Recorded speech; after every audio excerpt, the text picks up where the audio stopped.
Buenas tardes, nosotros somos el grupo número 2 y venimos a hablar de la semiología cardiovascular. Mi nombre es Javinson Cañizales y yo les voy a hablar sobre la anatomía y fisiología del corazón. El corazón se encuentra ubicado en el mediastino inferior medio, a la izquierda de la línea media, por encima del diafragma y alrededor de las caras mediales inferiores de los pulmones. Su estructura. El corazón se encuentra protegido por un saco fibroso de doble pared, que es conocido como pericardio. Entre sus capas se encuentra un líquido que es el que le proporciona mayor movimiento con escasa fricción al corazón. Este órgano está constituido por el epicardio, que es una fina capa superficial que recubre toda la superficie del corazón y se prolonga hasta los grandes vasos. Una capa media muscular que es conocida como miocardio, que es la principal responsable de la contracción del corazón. Y encontramos al endocardio, que es la capa más interna, que es la que se encarga de tapizar todas las partes internas del corazón. El corazón se encuentra dividido en 4 cavidades, 2 auriculares y 2 ventriculares. Y estas a su vez está dividido en una mitad derecha y una mitad izquierda debido al tabique o septo cardíaco. En el corazón hay 2 tipos de válvulas. Están las válvulas auriculoventriculares como la mitral y la tricúspide y las válvulas semilunares como la pulmonar y la aórtica. El ciclo cardíaco. El ciclo cardíaco, en este ciclo, el corazón se contrae y se relaja arrítmicamente para que haya una muy buena circulación. Este comienza con la sístole, cuando los ventrículos se contraen y esto hace de que la presión ventricular se eleve y fuerce el cierre de las válvulas mitral y tricúspide. Cuando la presión interventricular se eleva hasta el punto de sobrepasar la presión de la aorta y de la arteria pulmonar, las válvulas semilunares son abiertas. Lo que ocurre es que ya la contracción y la eyección sanguínea hacia las arterias. Una vez hecho esto, la presión ventricular disminuye hasta el punto que se vuelve menor que la de la arteria aorta y la arteria pulmonar, por lo que sus válvulas son cerradas respectivamente. Aquí la presión auricular llega a ser mayor que la ventricular, por lo que las válvulas mitral y tricúspide son abiertas y ocurre el llenado de los ventrículos con una contracción auricular para un llenado eficiente. Y así se repite de nuevo el ciclo cardíaco. La historia clínica. Comenzamos con los antecedentes personales. Aquí se va a tomar en cuenta todo el tipo de posibles patologías o que haya presentado el paciente, dentro de los cuales se van a tomar primero los datos como una cirugía cardíaca o hospitalización por algún tipo de problema cardiovascular, trastornos del ritmo, enfermedades crónicas como hipertensión, alteraciones en la coagulación, hiperlipemia, diabetes, alteraciones tiroideas, enfermedades coronarias y cardiopatías. Historia clínica. Aquí tenemos los antecedentes familiares, donde se va a tomar en cuenta los datos como diabetes, cardiopatías, hiperlipemia, hipertensión, cardiopatías congénitas y muertes súbitas, sobre todo en familiares o pacientes jóvenes o de mediana edad. Esto es de muy vital importancia, ya que no solo ayuda como el diagnóstico, sino también a la prevención de que el paciente pueda sufrir de algún tipo de una enfermedad cardíaca. Los antecedentes no patológicos. Este evalúa todo lo que tiene que ver con el hábito y costumbre del paciente, donde comenzamos con su profesión, qué tipo de profesión es, qué exigencias conlleva, si está expuesto a algún tipo de riesgo o agente biológico, si él consume tabacos y si es así, el tipo de tabaco, la duración que conlleva fumando cada uno de estos y fecha de inicio. Su estado de nutrición, su dieta habitual, su peso, si consume alcohol, la valoración de la personalidad, si es una persona que le cuesta relajarse, que es una persona que sufre muchísimo estrés, si consume drogas ilegales, si posee aficiones, si realiza ejercicio, si posee una actividad sexual frecuente, entre otros. El examen de general del aparato cardiovascular comienza con la actitud de cúbito y postura, ya que suelen ser muy orientadoras en la situación clínica cardiovascular. Tenemos la posición de Trendelenburg, donde el paciente se acuesta de cúbito supino con la cabeza inclinada hacia abajo y los pies hacia arriba, donde el volumen de sangre aumenta en la cabeza y en el cuello. En la posición de Flower, el paciente se sienta con la cabeza inclinada en un ángulo de 45 a 60 grados. Y en la posición de semi-flower, el paciente se acuesta en decúbito supino en una posición de inclinación de 30 a 45 grados y con las rodillas y pies flexionados. Estos dos son muy útiles, sobre todo si hay sospecha de que el paciente pueda poseer o posea disnea por causa cardíaca. El hábito constitucional. Dependiendo del tipo de hábito constitucional, se puede vincular con determinadas enfermedades. Por ejemplo, el hábito brevilíneo es relacionado con coronariopatías, accidentes cerebrovasculares, arteriosclerosis, o el hábito longilíneo es relacionado con hipotensión arterial, taquicardias y neurosis cardíaca. El peso.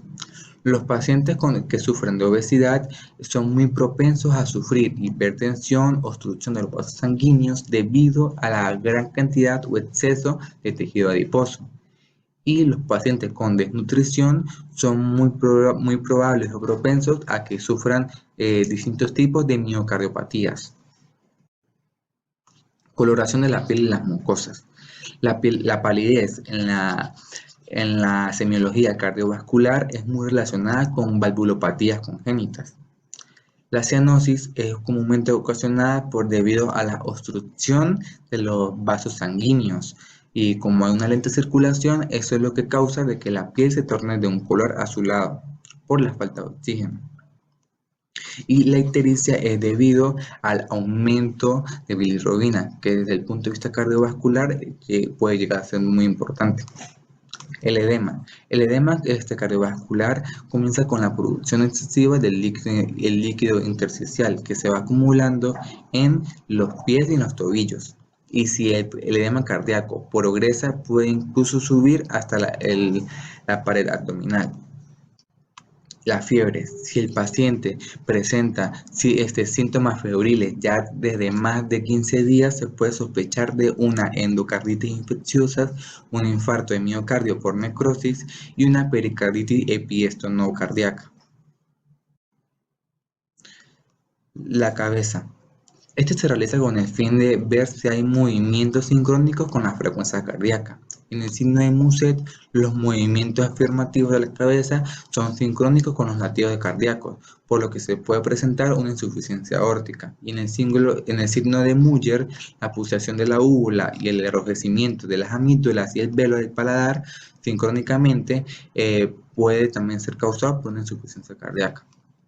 Y el cuello es de vital importancia para el cardiólogo, ya que es una zona donde pueden ver, por ejemplo, alguna alteración del pulso arterial debido a que el trayecto es relativamente superficial de las venas y arterias carótidas y subclavias.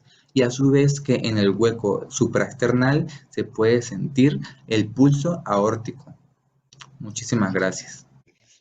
Me llamo Carolina Camargo y voy a exponer sobre el percorio y su relación con el corazón, la exploración lectora en cuanto a inspección y palpación.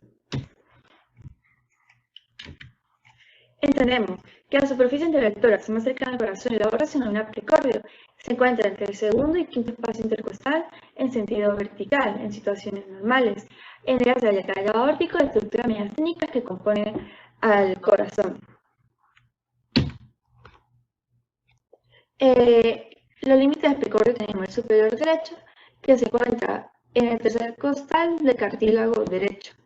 El inferior derecho, que se encuentra entre el quinto y sexto espacio intercostal. El superior izquierdo, que se encuentra en el segundo espacio intercostal. El inferior izquierdo, que se encuentra entre el cuarto y quinto espacio intercostal. Para la exploración del tórax. Sus condiciones para la realización. El paciente del examen de cúbito dorsal se complementa el examen el cúbito lateral izquierdo y el cúbito de pachón en posición erecta. Sentado de pie con el tórax inclinado hacia adelante, el hombre con el tórax desnudo y la mujer ya sea con un pañuelo tapado los pechos y las mamas y así proseguir a la exploración. Ambos tienen que estar relajados para la óptima realización de este examen.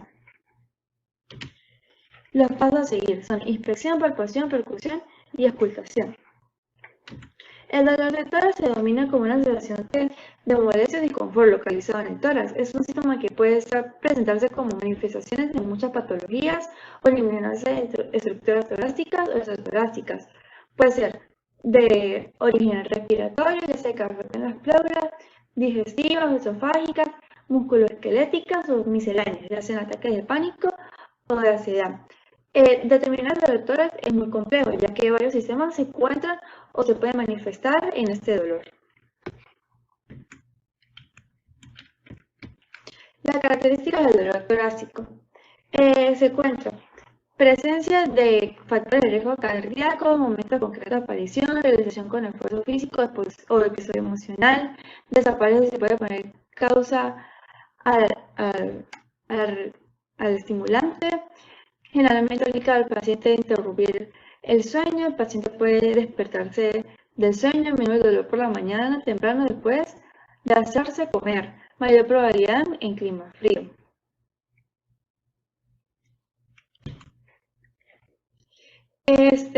Inspección y palpación. Para la inspección, tenemos que tener en cuenta que el examinador se coloca a la derecha del paciente para un mayor campo de observación. Su hábito corporal puede ser longilíneo y brevilíneo. Latidos localizados, que ya pueden ser de choque de presión o choque de punta.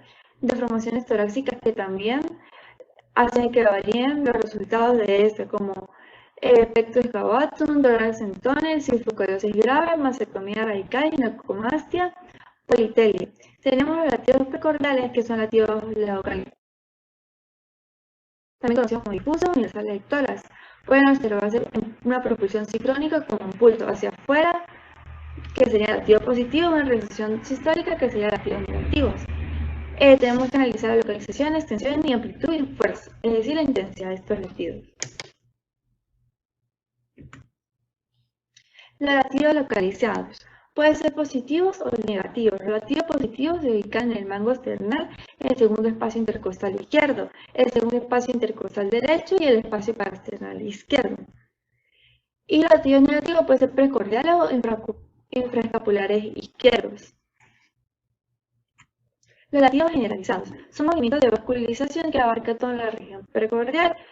Se distinguen 5 tipos de latidos. Los latidos diagonal, que se considera depresión sistólica parasternal superior derecha con elevación excesiva de la región parasternal inferior izquierda.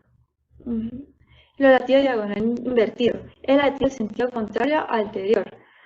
El latido sagital positivo, maniobra de Drexler también conocida, elevación sistólica excesiva de la región precordial en sentido posterior anterior. Y el latido transversal, una retracción sistólica de la región parasternal inferior izquierda con propulsión de la región parasternal inferior derecha. El choque de punta. El paciente tiene que tener el tórax descubierto. El examinador debe estar ubicado a su derecha, apoya la cara palmar a la región torácica, los 4 últimos dedos aproximadamente en la punta del corazón, para tratar de reconocer la propulsión sistólica conocida como choque de punta, ubicado en el quinto espacio intercostal preferiblemente, que es lo más común. Palpación de los fémitos. Los fémitos se perciben frecuentemente en todo el precordio, no obstante su interpretación depende del área de mayor intensidad. Tenemos el fémito de punta, es generalmente diastólico, conocido como estenosis mitral. El fémito basal derecho es generalmente sistólico, conocido como estenosis aórtica. El fémito basal izquierdo es generalmente sistólico, conocido como estenosis pulmonar congénita. El fémito mesocardio, pasaje de sangre por orificios ubicados en tabique auricular, vesiculares y comunicaciones congénitas. Normalmente se siente como un ronroneo. Vibraciones valvulares. Para su percepción precisa una contracción cardíaca enérgica, una pared torácica delgada y la induración de las válvulas. La contextura del paciente hace que varíen mucho estos sonidos. Tenemos el chasquido de cierre de la válvula mitral, que se percibe como un choque seco, breve y distinto. Se ocurre más que todo ocurre en sístole. Chasquido de apertura de la válvula mitral. Es un choque seco, breve, que se percibe en la punta, poco después de la diástole. Chasquido de apertura de la válvula tricúpide. Se percibe en la región tifoidea y más que todo en la apnea respiratoria. Tenemos que tener en cuenta que diastólicos significa estrés mitral, y sistólico, insuficiencia mitral. Gracias. Mi nombre es Marian Castillo y voy a hablar de la inspección y palpación de la región epigástrica, percusión y ocultación del área precordial. Inspección y palpación de la región epigástrica. Las pulsaciones epigástricas son causas fáciles de comprobar mezclando la vista y el tacto con el paciente en decúbito dorsal. En la hiperactividad cardíaca se ubica en la parte alta del epigastrio, justamente debajo del reborde costal izquierdo. Esta se ve y no se palpa. En la hipertrofia ventricular derecha se ubica como el antes nombrado, solo que el examinador colocando el dedo pulgar derecho debajo del ángulo que se forma en el apéndice sifoides con el reborde costal izquierdo, se va a sentir perfectamente el endurecimiento sistólico, sobre todo después de las inspiraciones profundas, donde el diafragma desciende y se acerca el corazón al epigastrio. Esto se llama signo de Harzer. El latido hepático es difuso y se encuentra en el hipocondrio derecho y en el epigastrio. Se va a palpar con una mano anterior y otra posterior. El latido aórtico es central y la palpación revela no solo el origen, sino también el estado del vaso. Este va a ir disminuyendo, haciendo respirar al paciente profunda y lentamente. Las pulsaciones epigástricas transmitidas por un tumor van a desaparecer repitiendo la palpación en posición genupectoral, en la que aquel se aleja de la aorta. La percusión como método de examen cardiovascular ha sido prácticamente abandonado, debido a su valor limitado al momento de definir los bordes o el tamaño del corazón. Se utiliza la percusión dígito-digital o de Gerard, que trata la yema del dedo medio, que será el dedo percutor, contra el dorso del segundo y el tercer falange del otro dedo medio, que será el dedo plexímetro, que va a ir ubicado en los espacios intercostales. Se inicia en el segundo espacio intercostal izquierdo, línea axilar anterior, y se va a avanzar hasta el borde esternal izquierdo. Luego de arriba abajo el esternón y por último los espacios intercostales derechos. La matidez cardíaca absoluta normal es proyectada en un triángulo cuyos bordes son el borde esternal izquierdo a la altura del tercer y cuarto espacio intercostal, el cuarto espacio intercostal por dentro de la línea medio clavicular y la oblicua que une los segmentos antes dichos. Cuando el choque apexiano es palpable, queda por dentro de su borde externo, junto al ángulo inferior izquierdo. Esto quiere decir que el esternón presenta sonoridad torácica en toda su extensión. Sigue siendo importante la palpación o la percepción del choque apexiano por dentro del límite de matidez normal y no por fuera de este, ya que este hallazgo se denominó signo de Gentry y nos señala un gran derrame pericárdico. La percusión del área cardiovascular anterior. Se va a disponer el paciente en decúbito dorsal con el tórax desnudo y la mano hacia los lados. Y empezaremos la percusión. Limitar el borde superior de la matidez hepática. Se percute de arriba abajo a lo largo de la línea axilar anterior y medio clavicular derechas, con una fuerza de percusión que va a depender del grosor de la pared torácica o la resonancia del tórax. Se va a marcar con un lápiz dermográfico todos los cambios de tono que hayan bruscos, que en un paciente sano o en un sujeto sano deberían estar en el quinto espacio intercostal. La ubicación del latido cardíaco. Se delimita por el denominado ángulo de punta, por percusión ascendente del tercio semilunar de Traube o por percusión lateral izquierda, que es de afuera hacia adentro. Se va a trazar la línea hepatoapexiana de Pauli-Potain, que va desde el borde superior del hígado hasta el punto correspondiente al choque de punta. Y este va a tener un valor semiológico que estriba en que nos señala aproximadamente el borde inferior izquierdo del corazón.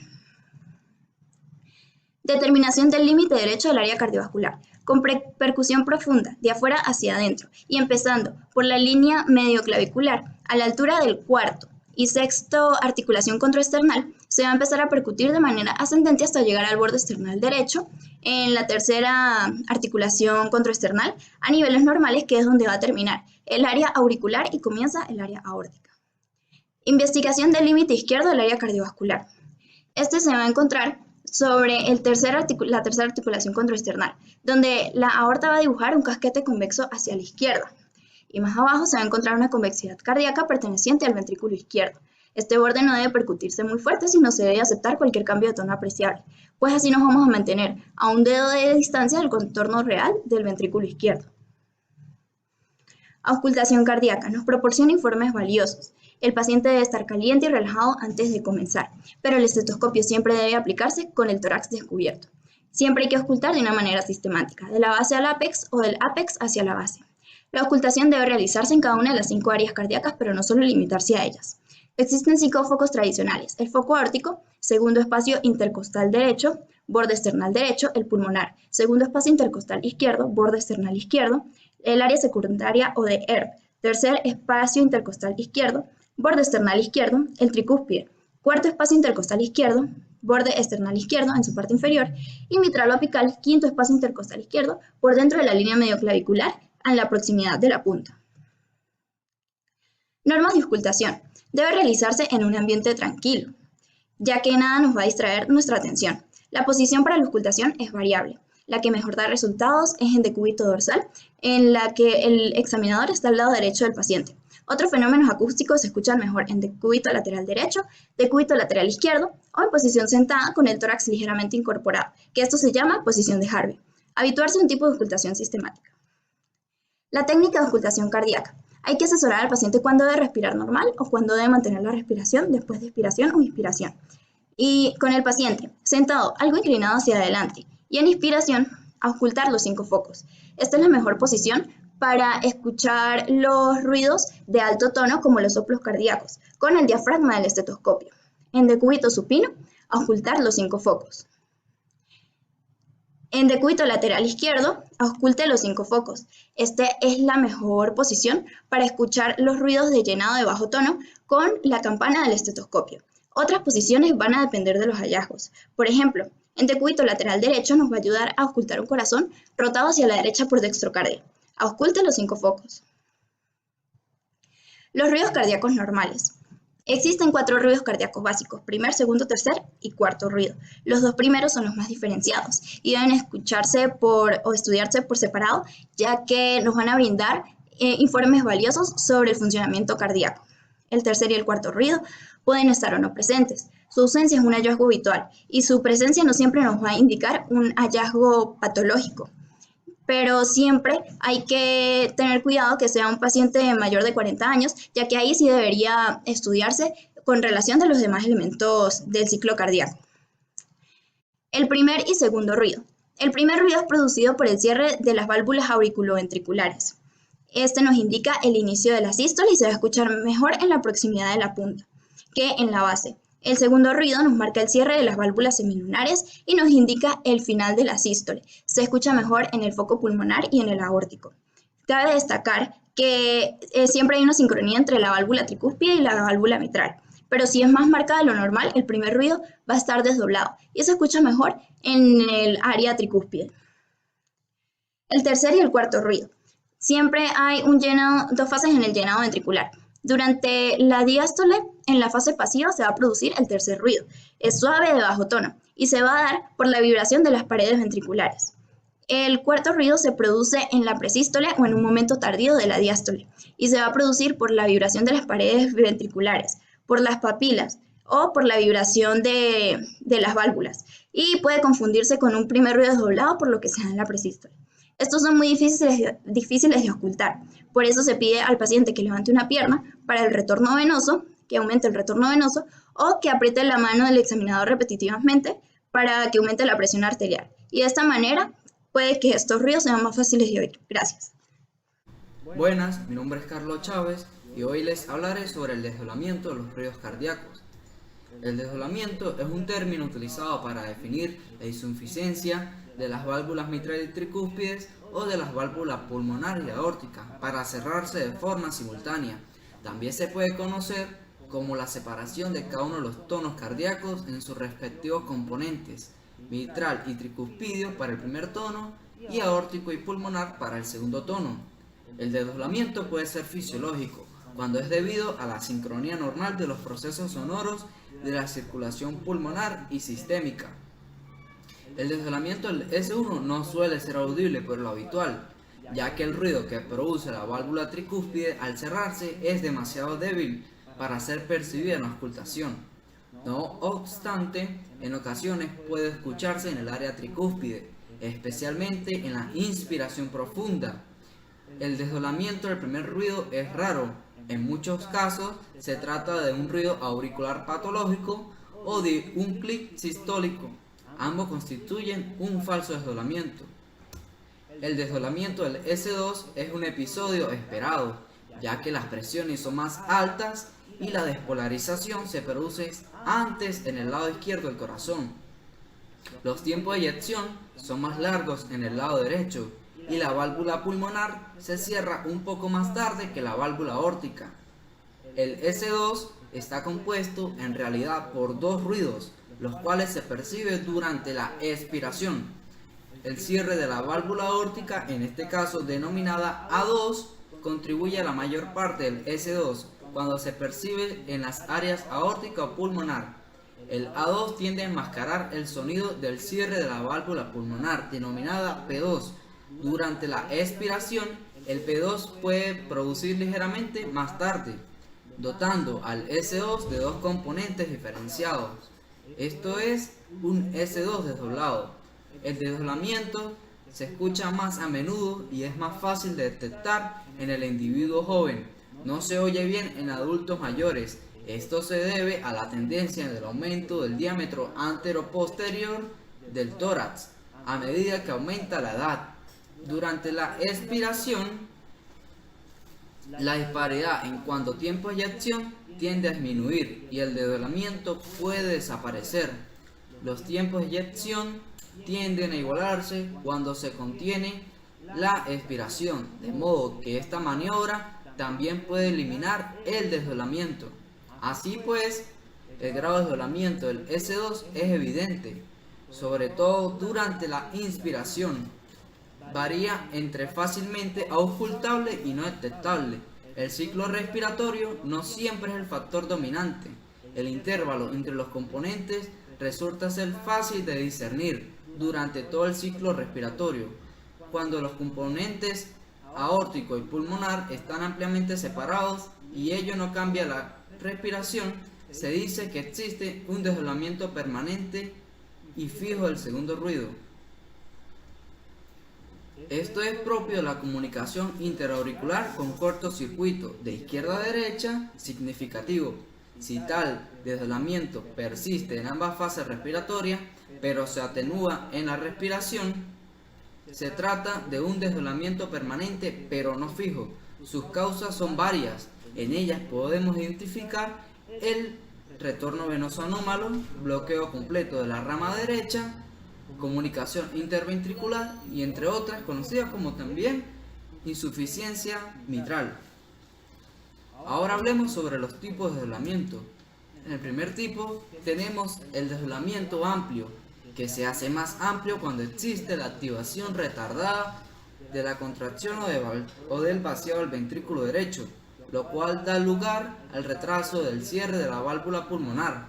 Esto ocurre, por ejemplo, en el bloqueo de la rama derecha que desdobla el S1 y el S2. El desdoblamiento amplio del S2 se produce también cuando la estenosis retrasa el cierre de la válvula pulmonar, cuando la hipertensión pulmonar retrasa el vaciado ventricular o cuando la regurgitación mitral induce al cierre temprano de la válvula aórtica. El desdoblamiento fijo. Se dice que un desdoblamiento es fijo cuando no resulta afectado por la respiración. Esto se produce con el cierre retardado de la válvula pulmonar cuando el gasto del ventrículo derecho es mayor que el del ventrículo izquierdo, como ocurre en los defectos importantes del tabique auricular o en la insuficiencia ventricular derecha. En el tercer tipo tenemos el desdoblamiento paradójico.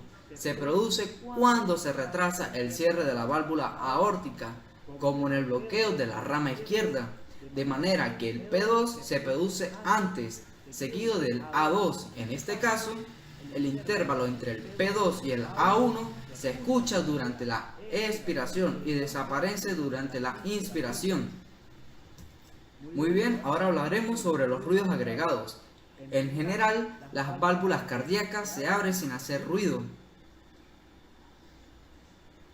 salvo si están engrosadas o encrespadas, o alteradas de alguna otra manera como resultado de una enfermedad. La estenosis valvular puede producir un chasquido de apertura de la válvula mitral, clics de eyección de válvulas semilunares o clics sistólicos medios o tardíos sin eyección, también denominados prolapso mitral. Clics aórticos. Es una vibración chasqueante, breve y de alta frecuencia, que recuerda a un timbre metálico, por lo que fue denominado en la literatura anglosajona por su onomatopeya clic.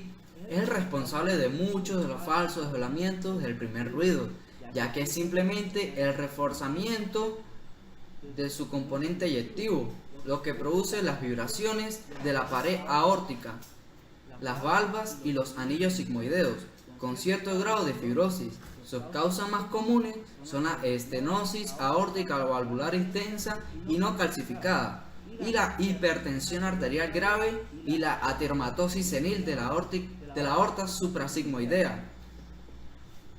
El clic pulmonar recuerda al aórtico en sus características, pero se oculta solo en el foco pulmonar y aumenta de intensidad a la vez que se retrasa durante la inspiración. Se lo observa en la estenosis pulmonar valvular, en la hipertensión pulmonar primitiva o secundaria, en la comunicación interauricular y en la dilatación idiopática de la arteria pulmonar. El clic mesosistólico es un ruido breve, agudo y poco intenso que puede ser provocado por las estructuras extracardíacas o adherencias pleuropericárdicas, salvo que se continúe con un soplo sistólico increscendo, como ocurre en el clic telesistólico. Muy bien, ahora hablemos sobre los chasquidos. El chasquido de apertura mitral es también una vibración chasqueante breve de alta frecuencia, que aparece después del componente aórtico del segundo ruido. Se le percibe mejor en decúbito lateral izquierdo en el área peziana, aunque también se la oculta con más nitidez llegando al foco pulmonar. A veces puede aparecer en una sola zona muy reducida del ápex, por lo que después hay que investigarlo cuidadosamente. El chasquido, ahora hablemos sobre el chasquido de la apertura tricuspidia. Es mucho más raro que su homólogo el mitral, aunque obedece a las mismas causas. Entre ellas tenemos la estenosis tricuspidia orgánica, casi siempre reumática. Se diferencia del chasquido mitral en que aumenta de intensidad y se acerca más al segundo ruido durante la inspiración. Además, se oye mejor en el foco tricuspidio. Otros ruidos agregados. La sístole en ecos consiste en la auscultación del cuarto ruido en las largas pausas diastólicas de los bloqueos AB completos. Pueden ser generadas por la sístole auricular de un ritmo sinusal, esto denominado esporádicas, o de un aleteo típico elevado de frecuencia. Son muy raras y carecen de valor semiológico. Las válvulas protésicas producen un ruidos anormales. El primer y segundo ruido protésico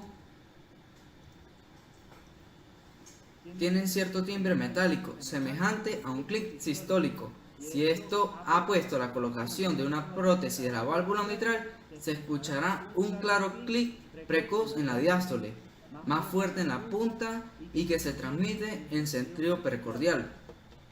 Una prótesis de válvula aórtica da lugar a la sístole temprana. La intensidad de estos ruidos depende del tipo de material utilizado en la prótesis. Se dice en muchos casos que el tejido animal es el más silencioso y puede incluso no producir ruido alguno. En el último término, debe agregarse los marcapasos implantados, que pueden provocar alteraciones de los ruidos anormales, según en la ubicación del electrodo. En ocasiones puede ocultarse un ruido agregado que parece al primer ruido y que obedece a las contracciones de los músculos vecinos, que entre ellos tenemos ubicados los músculos intercostales y en el diafragma, secundarios a estimulaciones de intensidad excesiva, ya que en alguna otra vez a estos estímulos directos debido a la perforación del miocardio auricular o ventricular. Muchas gracias. Mi nombre es Ariadna Cacique y voy a hablar sobre los soplos cardíacos. Los soplos cardíacos son ruidos adicionales relativamente prolongados que se escuchan durante la sístole o la diástole. Descritos por primera vez por la ECNE, obedecen a las vibraciones generadas por el flujo sanguíneo turbulento debido a un aumento brusco de la velocidad. Este aumento brusco va a alcanzar un punto crítico variable para cada estructura valvular o cardíaca. El origen de los soplos deriva de las alteraciones anatómicas a las válvulas cardíacas. Sin embargo, existen otras causas como aumento de demanda de gasto que incrementa la velocidad del flujo sanguíneo, como en la tirotoxicosis, anemia o embarazo, efectos estructurales congénitos o adquiridos que permiten el paso del flujo sanguíneo por vías inadecuadas, como tabiques miocárdicos, disminución de la fuerza de contracción miocárdica, alteración del flujo sanguíneo cerca de los grandes vasos del corazón, eyección ventricular izquierda enérgica más frecuente en niños que en adultos, enfermedad obstructiva de las arterias cervicales, aterosclerosis de las arterias carótidas, hiperplasia fibromuscular y arteritis. La clasificación de los soplos según el momento del ciclo y la duración. Sistólico temprano o protosistólico. Comienza a nivel del S1, disminuye en intensidad, termina antes del S2. La insuficiencia mitral aguda y grave suele ser la causa de este tipo de soplo protosistólico y tiene una intensidad decreciendo. Se percibe a nivel del borde esternal izquierdo. El soplo mesosistólico o de eyección. Él comienza después del S1, termina antes del S2. Aquí la estenosis aórtica suele ser la causa principal de este tipo de soplo en el adulto, tiene una intensidad decreciendo y se percibe su máxima intensidad en el segundo espacio intercostal derecho que corresponde al foco aórtico, puede irradiar a las carótidas o hacia el ápex. Dependiendo del punto de irradiación específico en el ápex, va a delimitar la valva específica de la válvula mitral que se vio afectada. El sistólico tardío o telesistólico comienza en un claro intervalo después del S1, aumenta su intensidad, termina a nivel del S2, puede ser introducido por un clic sistólico medio o tardío, provenir de un prolapso de la válvula mitral y se percibe su máxima intensidad a nivel del ápex. El diastólico temprano o protodiastólico comienza a nivel del S2 con la insuficiencia aórtica. Esta se percibe su máxima intensidad en el segundo espacio intercostal derecho que corresponde al foco aórtico y se oculta con mayor facilidad cuando el paciente adopta la maniobra de Herbig inclinando el tórax hacia adelante durante la expiración para poder magnificar los ruidos de las válvulas semilunares. El diastólico medio o mesodiastólico comienza en un claro intervalo después del S2, es consecuencia de la obstrucción de la válvula mitral o tricúspide, se percibe con mayor intensidad a nivel del ápex cuando el paciente adopta la posición de Paccioni en decúbito lateral izquierdo para magnificar los ruidos del vértice del corazón. El diastólico tardío o telediastólico comienza justo antes del S1, tiene una intensidad de grado 1 o 2 y se percibe a nivel del ápex. El holosistólico o pansistólico comienza a nivel del S1, ocupa toda la sístole y termina a nivel del S2. Significa el reflujo crónico de la válvula mitral o tricúspide. Aquí la regurgitación crónica de su máxima ocultación se va a percibir a nivel del ápex y ahí irradia hacia la axila. El holodiastólico comienza a nivel del S2, ocupa toda la diástole, termina a nivel del S1 y a nivel del soplo continuo comienza en la sístole, continúa hacia S2 sin interrupción, puede ocupar toda la diástole o una porción de ella. No es necesario que este tipo de soplo permanezca o persista durante todo el ciclo cardíaco, sin embargo su persistencia denota un gradiente de presión entre las cavidades y los vasos. La clasificación de los soplos según el tono alto, medio o bajo va a depender de la presión y de la velocidad del flujo sanguíneo. La clasificación de los soplos según su intensidad en la escala de Levine y Herbig son grado 1, apenas audible en una habitación en silencio, grado 2, de escasa intensidad pero claramente audible, grado 3, moderadamente intenso, grado 4, muy intenso asociado a frémito, grado 5, muy intenso con frémito palpable, grado 6, muy intenso, audible con estetoscopio sin contacto con tórax y el frémito es visible y palpable. Según su patrón va a ser creciendo, aumenta su intensidad debido al incremento de la velocidad del flujo de sangre, como en el soplo presistólico de la estenosis mitral. En el decrescendo, su intensidad disminuye debido a que disminuye la velocidad del flujo de sangre, como en la insuficiencia aórtica. El cuadrado o MZ se mantiene una intensidad constante, como este tipo de soplos este tipo de intensidad no se presentan a nivel del corazón por la tensión entre sus cavidades. A nivel del creciente y decreciente aumenta su intensidad durante la primera fase y disminuye durante la segunda, como en el soplo de la estenosis aórtica. La clasificación de los soplos según la calidad es áspero, duro de máquina, vibratorio y musical soplante. Estos factores o este tipo de calidad depende de factores como el volumen del flujo sanguíneo, el grado de afectación valvular y la tensión entre las cavidades. Según su localización se clasifica puede ser segundo espacio intercostal izquierdo, segundo espacio intercostal derecho que corresponde al foco pulmonar y el foco aórtico respectivamente, y este va a ser el sitio de máxima intensidad donde se perciben los ruidos valvulares. La irradiación. Este es el sitio más alejado del punto de ocultación con mayor intensidad, pero en el que se siguen escuchando los ruidos valvulares y el sonido suele transmitirse en la dirección del flujo sanguíneo. A nivel de la fase respiratoria, la intensidad, la calidad y el momento del ciclo pueden variar. La intensidad aumenta durante la inspiración, mientras que disminuye con las variaciones de la expiración. Los hallazgos semiológicos de los soplos. La estenosis de la válvula mitral.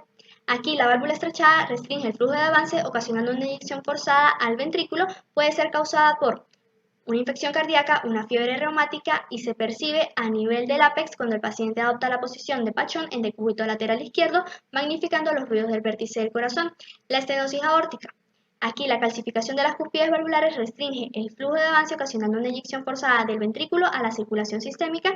Puede ser ocasionada por unas válvulas bicúspides congénitas o una cardiopatía reumática. Se percibe a nivel del segundo espacio intercostal derecho que corresponde al foco aórtico y cuando el paciente adopta la posición de Asolay. El paciente se encuentra en decúbito supino. De esta manera eleva el miembro superior y miembro inferior para aumentar el gasto cardíaco y percibir los ruidos del corazón izquierdo. Estenosis subaórtica. Se basa en un anillo fibroso de 1 a 4 milímetros por debajo de la válvula aórtica. Es más pronunciado en el lado ventricular del tabique y se escucha a nivel del ápex y el borde external izquierdo. Se oculta con mayor facilidad cuando el paciente adopta la maniobra de Valsalva en la posición de pie o con latidos extrasistólicos. Para la maniobra de Valsalva se le pide al paciente que tome una inspiración profunda, tape su nariz y proceda a cerrar su boca, cerrando así la glotis. De esta forma va a expulsar el aire fuertemente, de manera que aumente el retorno venoso y se puedan ocultar los ruidos del corazón derecho.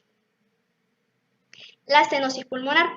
En esta porción, la válvula estrechada restringe el flujo de avance, ocasionando una eyección forzada del ventrículo a la circulación pulmonar. Aquí, la estenosis pulmonar se puede percibir a nivel del foco pulmonar y el frémito, que se encuentra asociado, se percibe entre el segundo y el tercer espacio intercostal izquierdo. A nivel de la estenosis tricuspidia. La calcificación de las cúspides valvulares restringe el flujo de avance, ocasionando una eyección forzada al interior del ventrículo. Puede ser ocasionada por una cardiopatía reumática o una fibroelastosis endocárdica. A este nivel, la estenosis tricuspidia se percibe en el área tricuspidia y cuando el paciente adopta la maniobra de Rivero-Carvalho. La maniobra de Rivero-Carvalho en el paciente va a tomar una inspiración profunda, aumentando el retorno venoso y magnificando los ruidos del corazón derecho. La regurgitación tricuspidia. Aquí la incompetencia valvular permite el reflujo del ventrículo a la aurícula. En esta porción, él puede ser causado por traumatismos cardíacos, hipertensión pulmonar, defectos congénitos o una endocarditis bacteriana. Se percibe a nivel del área inferior izquierda del esternón. Aquí se pueden encontrar soplos holosistólicos en el ventrículo derecho y también durante la hipertensión pulmonar se percibe el impulso apical de la arteria pulmonar a nivel del segundo y tercer espacio intercostal izquierdo. Aquí la regurgitación aórtica. La incompetencia valvular permite el reflujo de la aorta al ventrículo. Se puede percibir el soplo sordo de tono bajo de Austin Flint. También se puede percibir esta regurgitación durante la maniobra de Herbie cuando el paciente inclina el tórax hacia adelante durante la expiración para magnificar los ruidos de las válvulas semilunares. Esta regurgitación aórtica suele ser causada por defectos congénitos, una cardiopatía reumática o una endocarditis. Los frotes pericárdicos, descritos por Collin, resultan del frote de las hojas pericárdicas inflamadas y despulidas. Estos se ocultan a nivel del precordio cerca de la base del corazón, pueden estar asociados con frémitos y se diferencian de los soplos y de los tonos valvulares por su carácter acústico o de roce que recuerdan los resoplidos de una locomotora a vapor, por ocultarse de manera independiente de los tonos cardíacos, por no propagarse, por su carácter variable en una y otra exploración, por aumentar su intensidad al inclinar el cuerpo hacia adelante y en la expiración forzada o al ejercer presión sobre la cápsula del estetoscopio. Los frotes pericárdicos pueden variar durante la respiración y durante la posición postural o la postura. Él suele aumentar de intensidad durante la inspiración debido a que el diafragma baja y el pericardio se expande, entrando en mayor contacto la hoja parietal o visceral. Gracias. Mi nombre es María Cobos y voy a hablar en primer lugar sobre otros aspectos semiológicos en el aparato respiratorio y en el abdomen. En lo que respecta al aparato respiratorio, es muy frecuente ocultar en la patología cardíaca estertores crepitantes o de burbuja fina en una o ambas bases pulmonares, casi siempre de predominio izquierdo. Esto se traduce en un aumento de la presión capilar con ligero edema intraalveolar e intrabronquiolar, dependiendo de su suficiencia ventricular izquierda de grado variable. Cuando aparece una falla ventricular más grave, esos estertores alcanzan cada vez mayor altura en ambos emitoras y llegan a veces, en pocos minutos, hasta los vértices, junto con una tos repetida y angustiante, hasta llegar al clásico real traqueal, oído a distancia del tórax del paciente. Surge así abundante expectoración, constituida por el líquido rosado del edema pulmonar agudo. Por otra parte, en algunos episodios de disnea paroxística cardiogénica se agrega un broncoespasmo, con la consiguiente aparición de roncos y sibilancias, y en los grados mayores aparecen los clásicos signos del hidrotórax, que casi siempre afecta al emitórax derecho. Con respecto al abdomen, el agrandamiento hepático por congestión pasiva es un signo clave de insuficiencia cardíaca congestiva. El aumento brusco del hígado por falla derecha aguda da lugar a que la palpación sea muy dolorosa debido a la distensión de Glitzen. Con el tratamiento adecuado, el hígado se reduce con rapidez, pero vuelve a crecer en cada recidiva de la insuficiencia cardíaca derecha.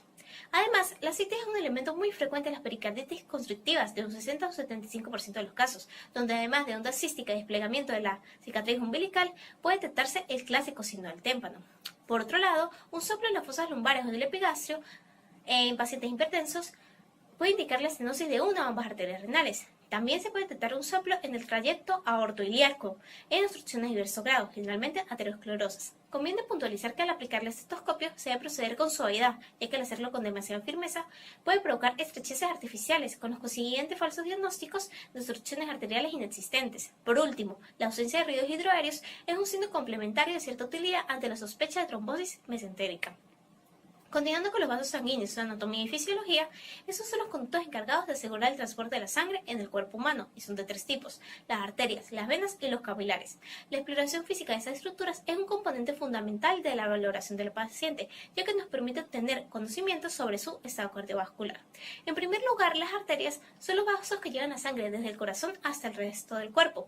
Estas poseen paredes gruesas y elásticas, laten, son pulsátiles y poseen una alta presión.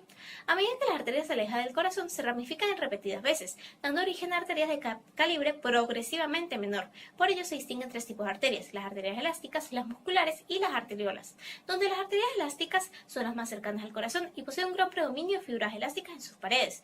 Las musculares están más alejadas y poseen un gran predominio de fibras musculares lisas, y las arteriolas son las más pequeñas, con un diámetro que oscila entre 100 y 30 micrómetros y preceden al lecho capilar. Con respecto a la pared de las arterias, este sigue un patrón general de organización con tres capas: una capa íntima, una media y otra externa o adventicia, donde la capa íntima está formada por un estrato de células endoteliales que tapizan la luz del vaso, y el endotelio cuenta con un fino revestimiento externo de tejido conectivo denominado subendotelio. La capa media es fibromuscular y está constituida principalmente por fibras elásticas y musculares lisas, y la capa externa es una capa relativamente gruesa de tejido conectivo, muy rica en colágeno. En segundo lugar, las venas son los vasos que llevan la sangre desde las redes capilares del organismo hasta el corazón. Estas se diferencian de las arterias ya que poseen paredes más delgadas, no laten, se dilatan con más facilidad, son más numerosas y poseen válvulas.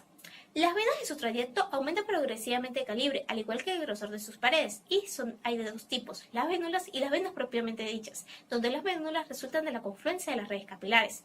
En cuanto a la pared de las venas, esta es más delgada y flexible que la de las arterias, pues posee menos fibras musculares lisas y elásticas. En cuanto a la organización, es similar a las arterias, con las mismas tres capas, donde la capa íntima está formada por una capa de células endoteliales y tejido conectivo endotelial, la capa media está mucho menos desarrollada que la de las arterias, y la capa externa está formada por tejido conectivo con fibras colágenas. Por último, los capilares son finos tubos endoteliales interpuestos entre las arterias y las venas.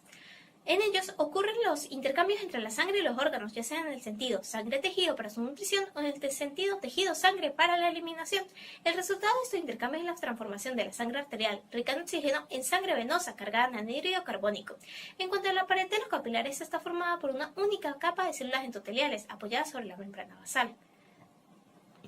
Continuando con la circulación sanguínea, la sangre fluye desde el corazón hacia el resto del cuerpo por dos sistemas circulatorios: el sistemático o mayor y el pulmonar o menor, donde la circulación pulmonar permite el paso de la sangre por los pulmones, donde se oxigena antes de pasar por el resto del cuerpo. La sangre desoxigenada llega al corazón a través de las venas cava superior e inferior por la aurícula derecha y pasa por la válvula tricúspide hacia el ventrículo derecho y comienza la circulación pulmonar. Luego, durante la sístole, la sangre es expulsada por la válvula pulmonar hacia la arteria pulmonar y viaja por las arterias arteriolas y capilares pulmonares hasta los alvéolos, donde tiene lugar la metosis, proceso mediante el cual la sangre cede el anhídrido carbónico al aire de los pulmones y capta oxígeno, con lo cual se transforma en sangre arterial. Luego la sangre oxigenada vuelve al corazón a través de las venas pulmonares hacia la aurícula izquierda y pasa a través de la válvula mitral hacia el ventrículo izquierdo y comienza la circulación sistemática. Luego este ventrículo se contrae e impulsa un determinado volumen de sangre con cada latido hacia la válvula aórtica y luego por la aorta, que luego pasa por el sistema arterial y el lecho capilar. En el lecho capilar, la sangre cede nutrientes y oxígeno a las células y capta sus productos metabólicos y el anhídrido carbónico, transformándose de este modo nuevamente en sangre venosa, y vuelve al corazón a través de las venas sistemáticas hacia la aurícula derecha.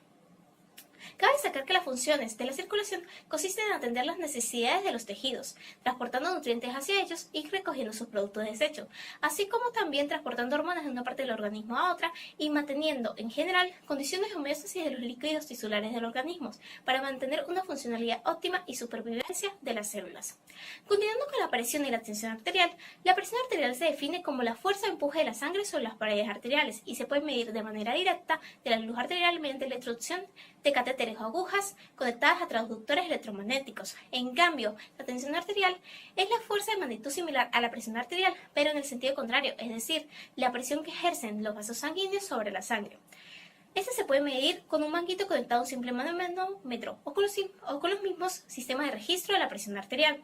Esto significa que, aunque no son idénticas, al tratarse de fuerzas opuestas, sus magnitudes son iguales. Al obtener una, se obtiene el valor de la otra. En este principio se basa el examen clínico de la presión arterial, que en la práctica corriente se conoce como tensión arterial. Como ya se sabe, la inyección de la sangre por parte del corazón se produce hacia dos sistemas, el circulatorio sistemático y el circulatorio pulmonar, a través de los ventrículos que actúan como bombas impelentes. Por ello, el registro de la presión arterial implica, en un primer término, valorar el estado anatomofuncional de la bomba izquierda. A su vez, las posibilidades del corazón como bomba impelente no dependen exclusivamente de su propia actitud, sino también de la cantidad de sangre que reciben los ventrículos para la circulación. Por ello, en un segundo término, el registro de la presión arterial significa obtener información acerca de la cantidad de sangre circulante por el lecho arterial. Asimismo, la circulación de la sangre por el sistema arterial debe ser, especialmente a nivel de las arteriolas, una resistencia relacionada con el estado anatomofuncional de las mismas. Por ello, el registro de la presión arterial también significa indagar la resistencia periférica arteriolar. Cabe destacar que en el registro de la presión arterial se debe indagar dos valores, la presión arterial máxima sistólica y la presión arterial mínima o diastólica. Por presión arterial máxima sistólica se entiende el mayor valor obtenido durante la eyección ventricular y eso depende básicamente del gasto sistólico, de la distensibilidad de las distintas arterias y de la velocidad de la eyección venosa. En cambio, la presión arterial mínima o diastólica es el menor valor obtenido durante la diástole, que casi siempre coincide con el final de esta, y esa se basa fundamentalmente en la resistencia periférica y, en menor grado, de la elasticidad de la aorta. Además, ambas presiones sufren la influencia de la viscosidad de la sangre y de la volemia. Gracias. Buenos días, mi nombre es Daniela Alexandra Calderón Suárez y me corresponde hablar sobre la toma de la presión arterial. Primero que nada, ¿cuáles son los valores normales de la presión arterial? Según la OMS, están establecidos para los valores sistólicos menores a 120 milímetros de mercurio y para valores diastólicos que sean menores a los 80 milímetros de mercurio, en el caso de los adultos. En el caso de los niños suele haber una presión arterial un poco más disminuida y en los adultos de la tercera edad se presenta un aumento progresivo con la edad. Además, condiciones fisiológicas normales como el ejercicio, el esfuerzo, emociones, cambios de posición, comidas abundantes y el sueño pueden afectar estos valores. Además, las alteraciones que presentamos pueden ser elevaciones o descensos en los valores sistólicos, los valores diastólicos o en ambos. Ejemplos tenemos la elevación aislada de la presión sistólica, que se conoce como la hipertensión sistólica. El aumento de la presión diastólica se asocia siempre con el aumento de la presión sistólica, que se conoce como la hipertensión arterial o la enfermedad hipertensiva. Por otro lado, si la presión sistólica se encuentra menor a los 90 milímetros de mercurio, se habla de una hipotensión arterial. Y en la hipotensión ortostática o la hipotensión arterial postural cuando hay una caída de más de 20 milímetros de mercurio en la presión sistólica por el cambio de posición de decúbito a bipedestación. ¿Cómo se mide la presión arterial? Se puede medir de manera directa y precisa por medio de métodos invasivos, pero esto se suele usar sobre todo en monitorizaciones de unidades y cuidados intensivos. El más usado entonces es el método auscultatorio, que se basa en la escala de Korokov usando un esfigmomanómetro. El esfigmomanómetro, que es aneroide en este caso, debe estar compuesto por un manómetro registrador con una escala graduada de 0 a 300 milímetros de mercurio, un manguito compresor y una pera neumática. Además debemos tener un estetoscopio para auscultar de forma clara el intervalo de los sonidos sistólicos y diastólicos. A su vez, el manómetro debe estar bien calibrado y se debe colocar en una posición visible a los ojos del observador. Y se debe verificar que el nivel inicial sea 0. Además, al momento de poner el manguito, deben verificar que sea del ancho adecuado para el brazo del paciente. Por ende, medimos el perímetro de su brazo, lo multiplicamos por 0,4 y este va a ser el ancho del manguito. Y debemos aplicarlo correctamente sobre la piel, ni muy apretado ni muy flojo. Además, la pera neumática nos va a servir para insuflar el manguito y debe tener una válvula para controlar el flujo del aire. En cuanto al paciente, el paciente puede estar en condiciones basales. Estas son aquellas condiciones en las que el paciente está después del sueño y antes de iniciar cualquier actividad física. Las condiciones de reposo, si el enfermo ha permanecido quieto durante 10 o 20 minutos en una habitación con poca luz, y en las condiciones casuales, que son las habituales en la consulta de rutina. El procedimiento. Comenzamos midiendo el perímetro del brazo de nuestro paciente para escoger el ancho del manguito del tamaño adecuado. Luego colocamos al paciente en la posición adecuada. Este debe ser con la espalda y los pies apoyados correctamente, el brazo sobre una superficie a la altura del esternón y sin ningún tipo de tensión muscular. Aplicamos el manguito en el brazo. Este se debe colocar en el tercio medio del brazo a 2 o 3 centímetros por encima del pliegue antecubital y debemos tener cuidado de centrar la cámara desinflada sobre el trayecto de la arteria braquial. Al momento de estimar las cifras tensionales, combinamos el método palpatorio por medio de la arteria radial y el método auscultatorio. Por ende, colocamos los dedos sobre la arteria radial y palpamos el pulso. Inflamos el manguito hasta 20-30 milímetros de mercurio por encima del punto donde ya no palpemos el pulso periférico y desinflamos el manguito a una velocidad de 2 o 3 milímetros de mercurio por segundo hasta palpar el pulso nuevamente, que se conoce como la presión sistólica por palpación. Ya obteniendo este punto, desinflamos por completo el manguito y colocamos la campana del estetoscopio en el pliegue del codo del paciente, como lo podemos observar en el video. Muy bien, continuemos. Luego de colocar de unos 30 segundos de pausa, inflamos el manguito 20-30 milímetros de mercurio por encima del punto de la presión sistólica por palpación y desinflamos el manguito a la misma velocidad que antes y ocultamos los sonidos de Korokov.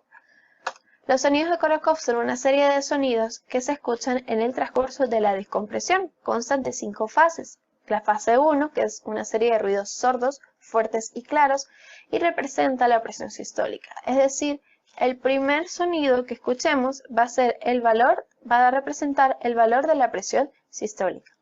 La fase 2 consta de ruidos soplantes. La fase 3 consta de ruidos retumbantes o secos.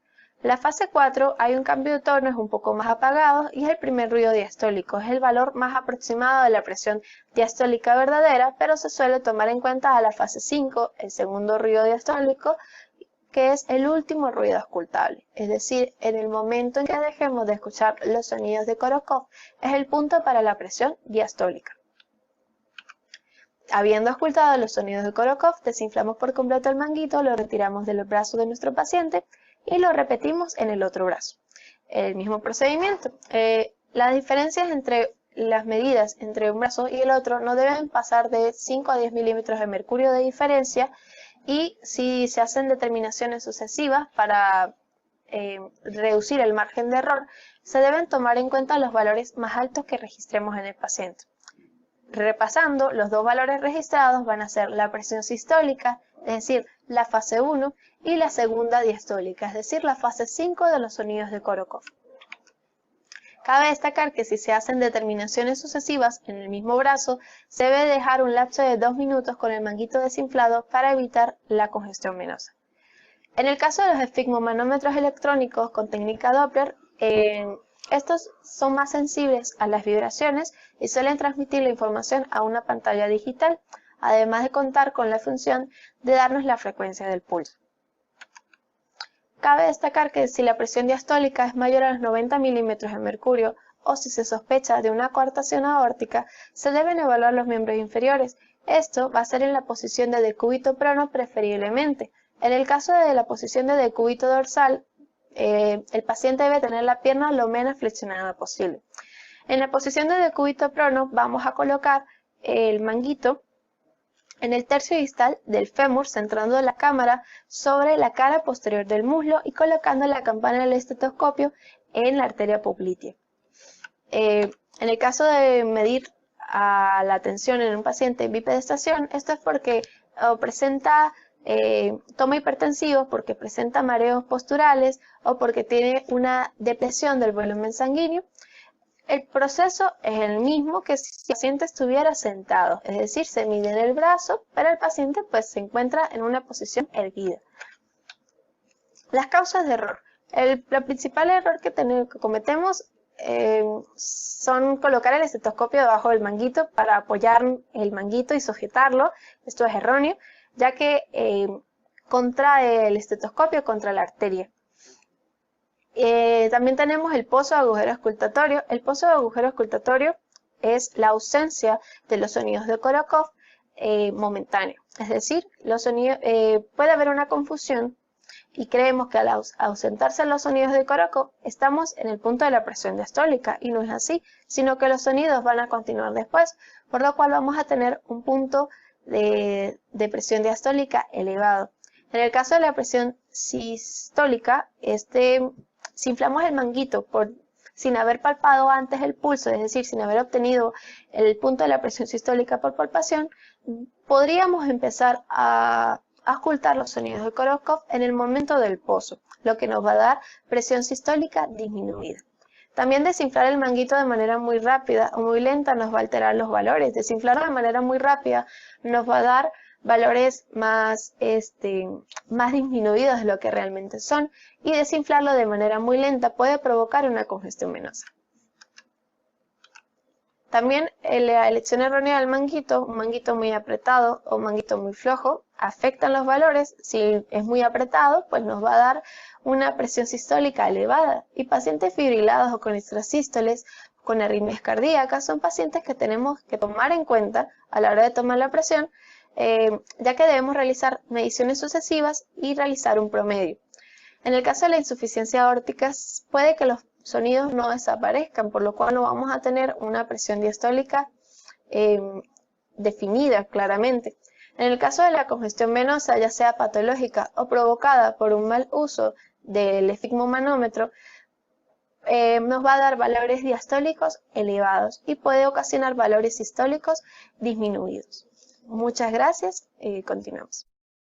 Mi nombre es Andreina Colmenares y les voy a hablar acerca del método oscilométrico. Es un método utilizado para la toma de presión arterial que consiste en observar la oscilación que se produce en la aguja de un oscilómetro, que a su vez es esfigmomanómetro, en el momento correspondiente a la presión máxima, mínima y media dinámica. Tomando como referencia los sonidos detectados por el método auscultatorio, podemos observar las equivalencias de los movimientos que realiza la aguja del oscilómetro con los sonidos de Korokov. El primer sonido de Korokov es tenue y en el oscilómetro se representa como la franca oscilación. El segundo sonido es soplante y en el oscilómetro aumenta la amplitud. El tercer sonido es retumbante y en el oscilómetro se produce la amplitud máxima. El cuarto sonido es un cambio de tono y en el oscilómetro disminuye la amplitud. Cuando el quinto sonido desaparece, también desaparece la franca oscilación. Solo se tomará como franca oscilación el momento en el que la aguja sea capaz de superar hacia atrás el lugar donde estaba anteriormente, y esto ocurre cuando la sangre que se encuentra en la arteria es capaz de superar la presión del manguito para continuar su curso. El tercer sonido de Korokov es equivalente a la oscilación más amplia y es también la presión media dinámica. La presión media dinámica es igual a la presión máxima más 2 veces la presión mínima entre 3. La presión media dinámica es muy importante ya que necesitamos 70 milímetros de mercurio para un correcto funcionamiento renal, 100 milímetros de mercurio para personas adultas, 110 milímetros de mercurio para personas mayores y 130 milímetros de mercurio corresponden a arteriosclerosis. En niños menores de 1 año lo normal son 63 milímetros de mercurio. Ahora les voy a mostrar el procedimiento del método oscilómetro. Lo primero es colocar al paciente en una posición cómoda, por lo general en decúbito supino. Luego colocamos el manguito alrededor de la extremidad a valorar, por donde pasa una arteria importante. Luego colocamos el oscilómetro en 0. Apretamos la llave de la pera de goma y dejamos ligeramente abierta la llave del oscilómetro. Insuflamos aire 30 milímetros de mercurio por encima de la desaparición del pulso distal. Apretamos la llave del oscilómetro que mencionamos anteriormente hasta que aparezca la franca oscilación. Cuando observemos la franca oscilación, soltamos la llave del oscilómetro y este dato corresponde a la presión máxima. Luego, volvemos a apretar la palanca del oscilómetro y esperamos a que desaparezca la franca oscilación. Cuando esto suceda, volvemos a soltar la palanca del oscilómetro y este valor corresponde a la presión mínima. La mayoría de errores que ocurren con este método se deben a la falta de práctica al momento de observar cuándo ocurre la franca oscilación y también cuando ésta desaparece. Por lo tanto, se suelta rápidamente la palanca y los datos son erróneos. La medición por palpación del pulso arterial es un elemento semiológico de orientación que debe ser complementado por otros exámenes cardiovasculares. Aporta simultáneamente información acerca del funcionamiento de la bomba izquierda y del estado de las arterias tanto en condiciones normales como patológicas. El momento en el que ocurre la expulsión de sangre desde el ventrículo izquierdo hasta la aorta, hay una onda de expansión que se transmite a las demás arterias y puede ser visible y palpable mediante una exploración manual. Los atributos inherentes del pulso son los siguientes. Primero, la frecuencia. Expresa el número de latidos del corazón. Cuando esta onda de expansión no se transmite a las demás arterias, hay una discordancia entre el número de latidos y la frecuencia cardíaca. Esta condición se conoce como déficit de pulso. En pacientes que tienen un pulso regular, la frecuencia se puede contar por un cuarto o medio minuto. En pacientes que tienen un pulso lento se debe contar por lo menos 1 minuto. Y en pacientes que tienen arritmias cardíacas, la frecuencia cardíaca es aproximada y se deben realizar mínimo 3 determinaciones de 1 minuto cada una. El ritmo. El ritmo del pulso es expresión del ritmo cardíaco. La distancia que hay entre un latido cardíaco y otra debe ser la misma para que el ritmo sea regular. Cuando esta distancia no es la misma, el ritmo se considera arrítmico. La amplitud es la magnitud con que se eleva en cada latido la onda pulsátil. Indica la amplitud del pulso. Esta característica está muy relacionada con la velocidad e intensidad del llenado del ventrículo que ocurre durante la sístole y el grado de vaciamiento durante la diástole. La forma. La forma es la sensación que la onda del pulso provoca en los dedos del examinador en condiciones normales y puede ser representada como una parábola. La igualdad. En condiciones fisiológicas, la amplitud y forma del pulso mantienen uniformidad en todos los latidos. Siempre que haya algún problema con estos atributos, el pulso será desigual. La tensión o dureza. La tensión o dureza de la onda del pulso está en directa relación con los valores de presión arterial. No se debe confundir la tensión o dureza con las características propias de la pared arterial, ya que si lo que se palpa duro es la arteria, se piensa en arteriosclerosis, y si lo que se palpa duro es la onda, se puede pensar en hipertensión arterial. Para un correcto análisis del pulso es necesaria la búsqueda del pulso en todos los trayectos arteriales accesibles a la palpación. Las características de la pared arterial se reconocen deslizando los dedos sobre el vaso que se explora en sentido longitudinal y transversal. El pulso normal se palpa como una onda fuerte, suave y rápida. Forma una bóveda y tiene un descenso suave. Las modificaciones de los atributos del pulso arterial pueden presentarse aisladas o combinadas entre sí. Un sistema para graduar la amplitud de los pulsos es el siguiente: 4 o más saltón o intenso, 3 pleno o aumentado, 2 intenso o normal, 1 disminuido más leve de lo normal y 0 cuando no se palpa o está ausente. La frecuencia del pulso se determina contando las pulsaciones durante 60 segundos, donde esta puede variar entre 60 y 90 a 100 pulsaciones por minuto en reposo. Los puntos de palpación son los siguientes. En el cuello se encuentra el pulso carotídeo, medial por debajo de la mandíbula. Se recomienda no palpar los dos lugares al mismo tiempo. El pulso radial. Este se encuentra en el miembro superior, en la cara flexora externa de la muñeca. Es recomendable flexionar un poco para mejorar la palpación. Este es el primer elemento semiológico a la hora de un examen cardiovascular. El pulso cubital se encuentra en la cara flexora interna de la muñeca y a veces no se palpa. También se recomienda flexionar un poco la muñeca. El pulso braquial, en la flexión del codo justo medial al tendón bicipital. El pulso axilar se encuentra en la fosa axilar.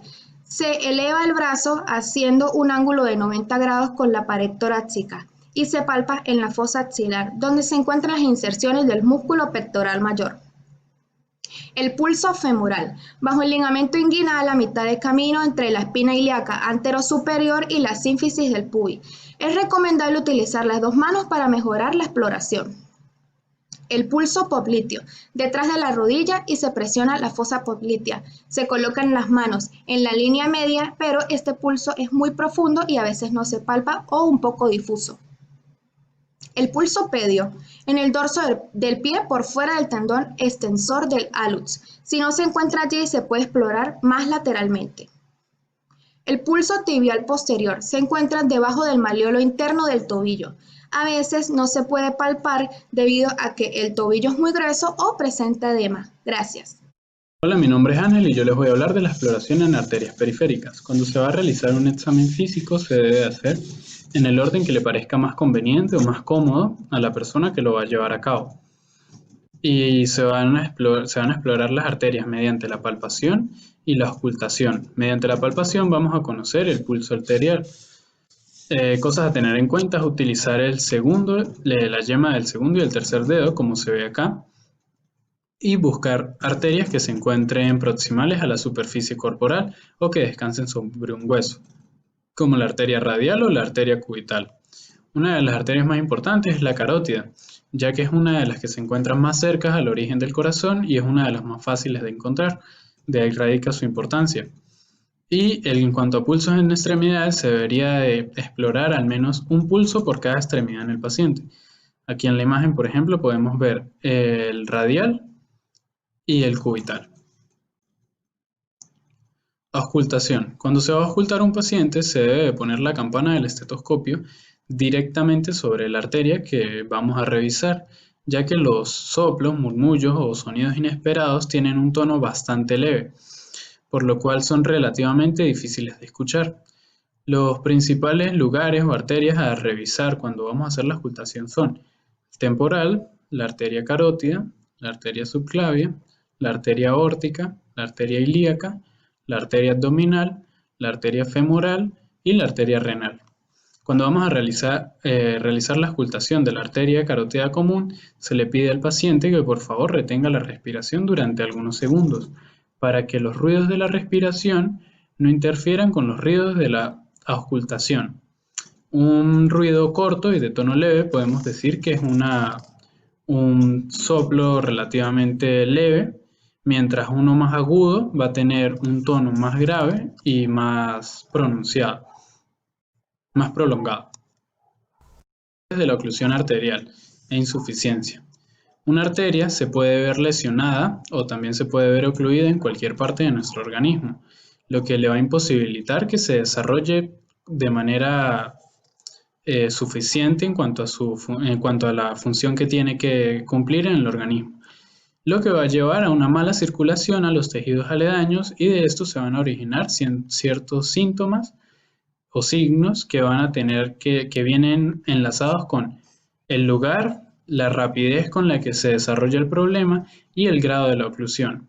Una de las primeras cosas que vamos a observar en el paciente es el dolor. El dolor que viene por una isquemia muscular a la cual le vamos a llamar claudicación.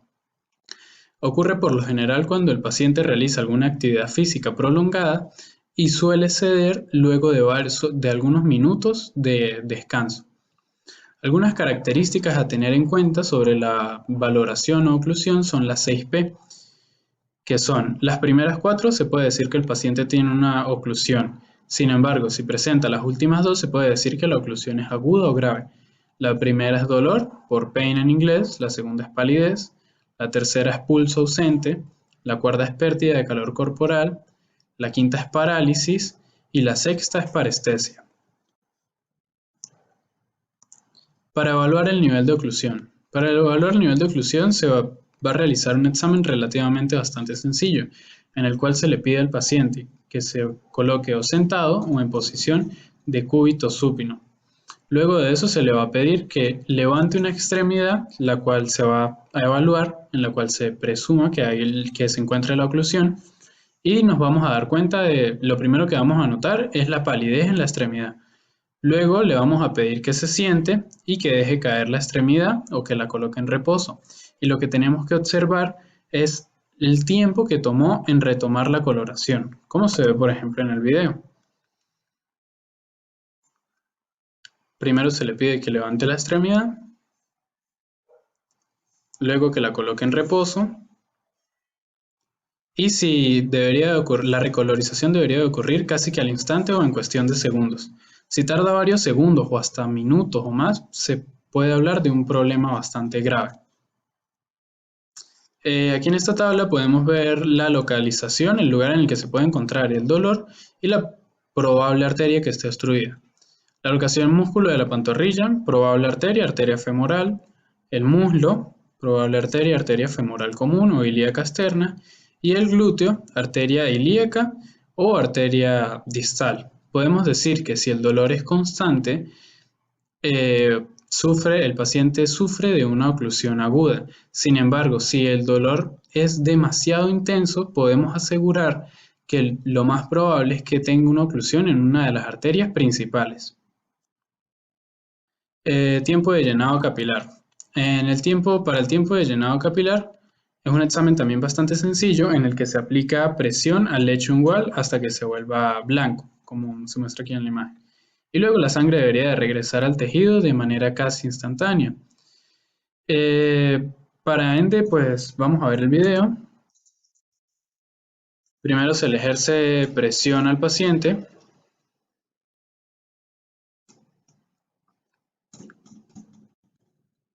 Luego de un tiempo se procede a liberarla.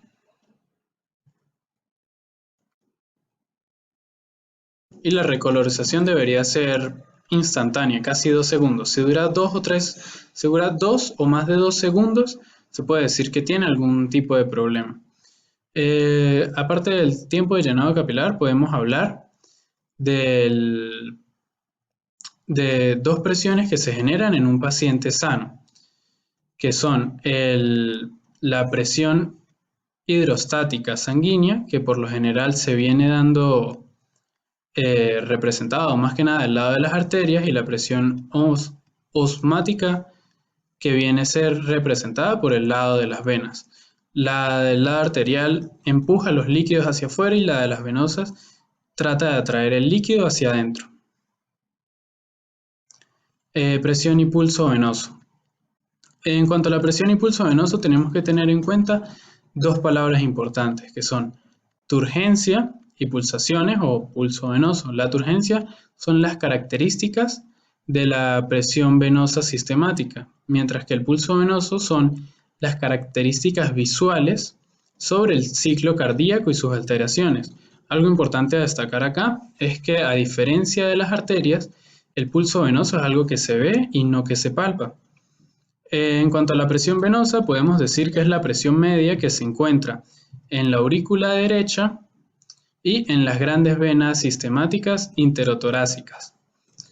Algunos valores normales son de la presión venosa central de 0 a 5 centímetros de niveles de agua, o de 6 a 12 centímetros en cuanto a la presión venosa central.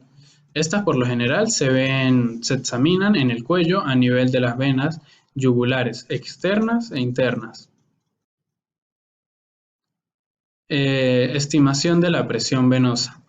Para esto podemos realizar un método que se conoce como el método de Lewis, en el que tenemos que tener muy en cuenta el eje fleostático, que son dos líneas imaginarias. Para empezar el procedimiento, primero se le pide al paciente que se ponga en decúbito dorsal con una inclinación de la cabeza, con una elevación de la cabeza de 30 o 35 grados a 40 grados, 40 a 45 grados. En esta posición, si se hace bien, se pueden observar la turgencia oscilante, que es lo que mencioné anteriormente, en la vena yugular externa e interna. Sin embargo, si el paciente declina la cabeza, puede que la vena yugular interna quede oculta por el músculo esternocleidomastoideo. Volviendo con el tema, se trazan dos líneas imaginarias para formar el plano de Lewis y el eje fleostático, que son dos líneas que van una de una manera horizontal y la otra de manera frontal. Una va de una axila a la otra y la otra va desde el borde anterior al borde distal de la caja torácica. Luego de esto se piensa que la presión aquí debe ser 0 y luego de esto se mide el eje fleostático junto con el plano de Lewis y debería de dar un valor normal que es de 8 a 12 centímetros de agua. Es importante destacar también que la presión venosa se va a ver afectada mínimamente por la gravedad, ya que al paciente se le puede denotar de una mejor forma la presión venosa mientras está acostado o en decúbito que mientras está vertical, o sea, de pie. Un método muy sencillo, es el método de von Recklinghausen. Se le pide al paciente que se coloque en decúbito supino, que se acueste en la camilla, como se ve aquí, la posición inicial, y una mano se le pide que la ponga en el abdomen y la otra en la camilla. Las venas del abdomen deben encontrarse colapsadas, mientras que las venas que se colocan en la camilla deben encontrarse ingurgitadas. Si las dos venas están colapsadas, la presión está baja, y si las dos venas están ingurgitadas, la presión venosa podemos decir que está alta.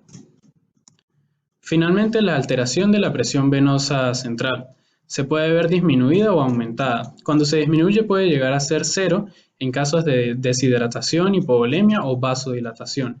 Y cuando aumenta se puede decir que por lo general es luego de hacer ejercicio y se ve un aumento en el marcado de retorno venoso. Gracias. Mi nombre es María Valentina Chacón y voy a hablar sobre el pulso venoso y la exploración de las grandes venas. El pulso venoso. Las venas yugulares que drenan directamente en la vena cava superior reflejan la actividad del lado derecho del corazón y ofrecen datos sobre su competencia. El pulso venoso se observa mayormente en la vena yugular interna derecha, aunque también puede observarse en la izquierda o en las venas yugulares externas. El pulso yugular es suave, difuso, ondulante, más visible que palpable. Con una frecuencia y ritmo normales se observan 2 impulsiones y 2 depresiones, a diferencia del carotidio que es único e intenso. El nivel de las pulsaciones varía en las fases respiratorias, elevándose en la expiración y descendiendo en la inspiración, y con el ortostatismo, al contrario del pulso carotidio que incluso se acentúa en la posición de pie. Se coloca al paciente en posición de cúbito supino con la cabeza elevada 30 centímetros del plano de la cama y en ligera rotación hacia el lado derecho, para evitar la tensión del músculo esternocleidomastoideo que tapa ligeramente la vena yugular interna. Con una buena iluminación se observa tangencialmente la zona del latido, determinando las características de la onda. Con frecuencia surge la duda de si lo observado es el latido yugular o el carotidio transmitido. Una forma sencilla de dilucidarlo es comprimir la raíz del cuello. Si el pulso es yugular, desaparece al cerrar la comunicación con la aurícula derecha, y si es carotidio, se mantiene.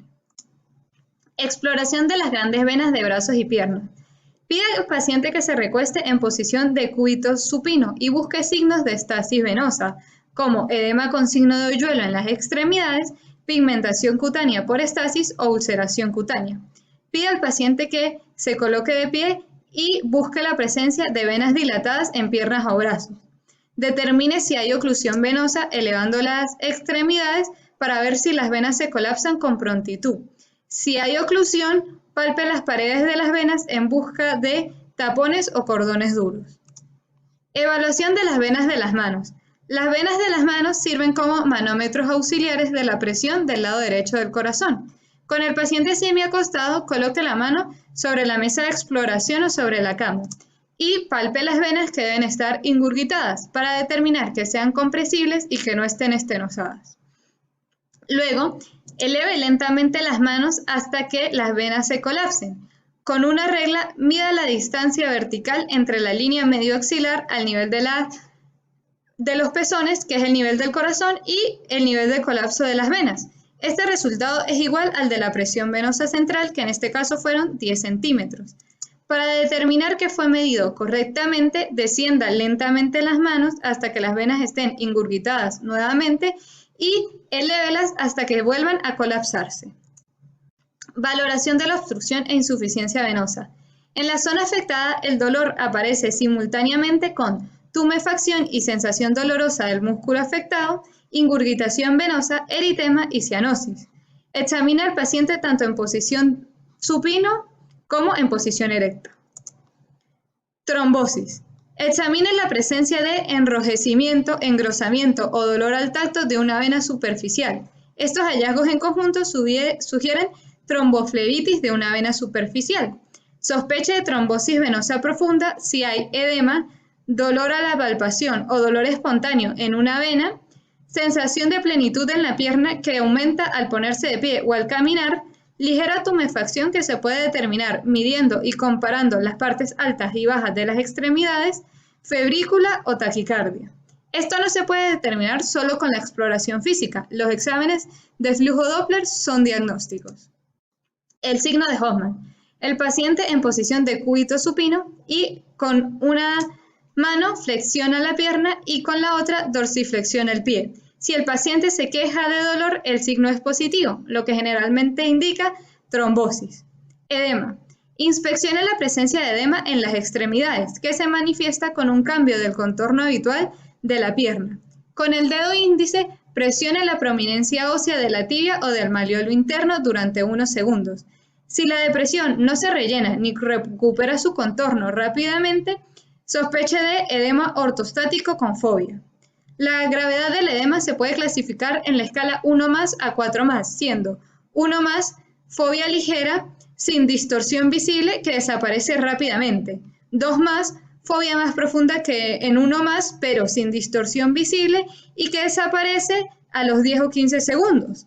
3+, fobia llamativamente profunda, que desaparece hasta más de un minuto y que la extremidad en declive se ve tumefacta y embotada. Y 4+, fobia muy profunda, que puede tardar hasta 2 a 5 minutos en desaparecer y cuya extremidad en declive se ve groseramente distorsionada.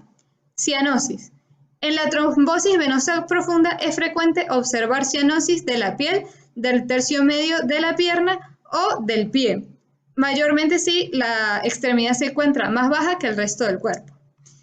Temperatura cutánea elevada. Exponga las extremidades inferiores por 10 minutos al aire ambiental. Luego realice la prueba de la temperatura de la piel con el dorso de la mano y compare las de ambos lados. En la mitad de los casos de tromboflebitis, la temperatura cutánea está elevada en el tobillo o en la pantorrilla. Ingurgitación venosa de los pies. Las venas de los dorsos de los pies que están dilatadas son signo de trombosis venosa profunda, más aún si éstas se mantienen dilatadas al elevar la pierna a 45 grados.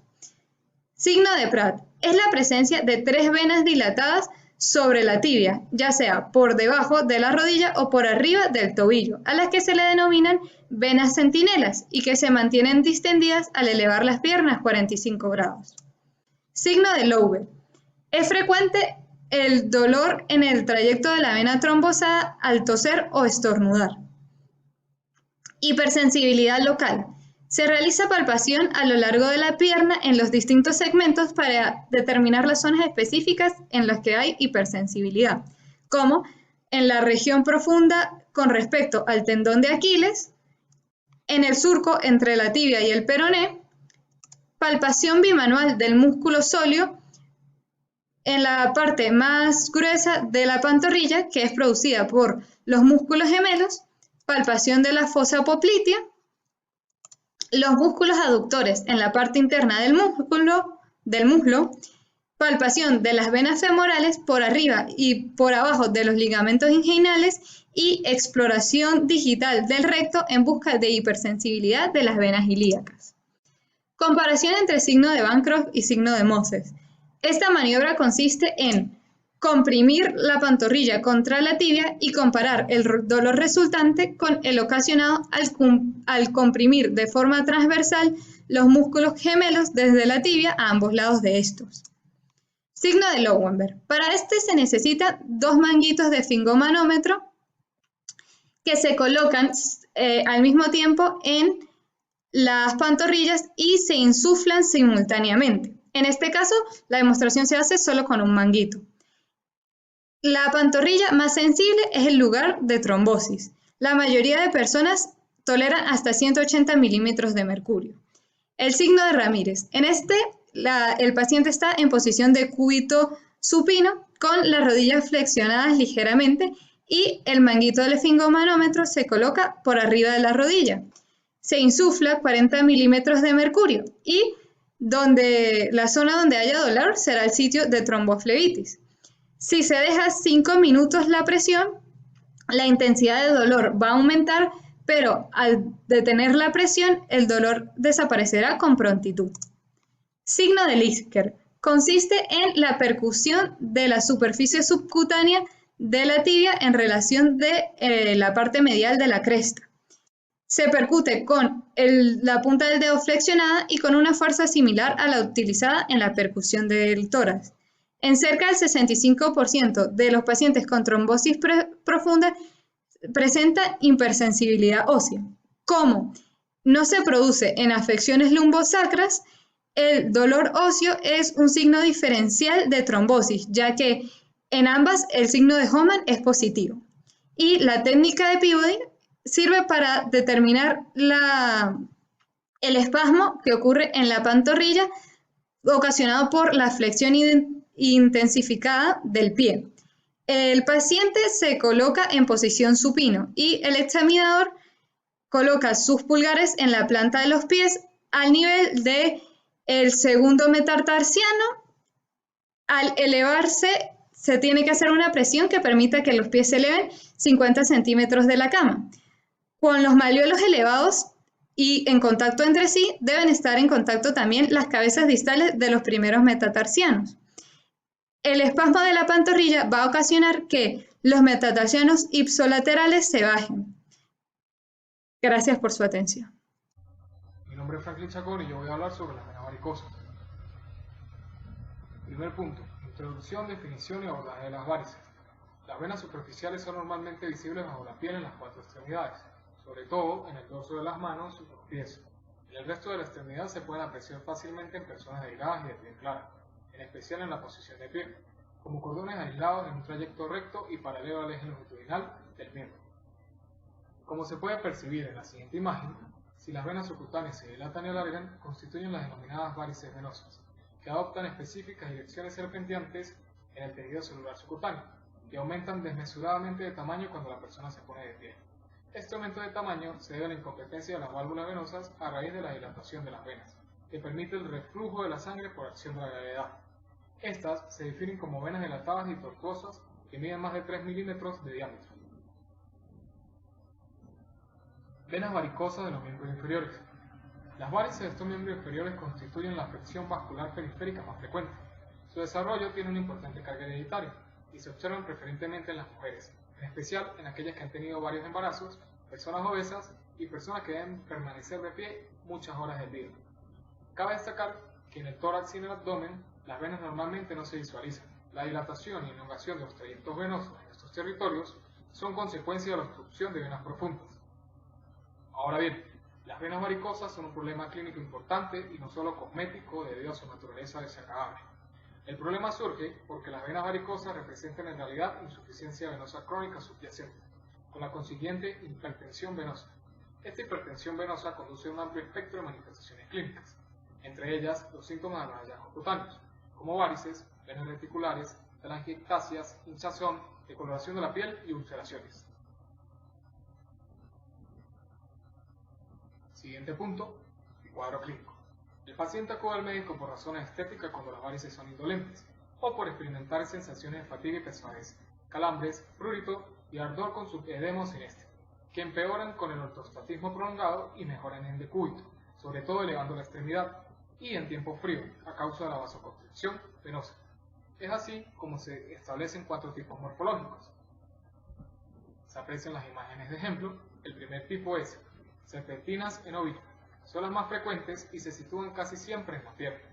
En segundo lugar, cilíndricas, que dibujan el trayecto de la safena interna.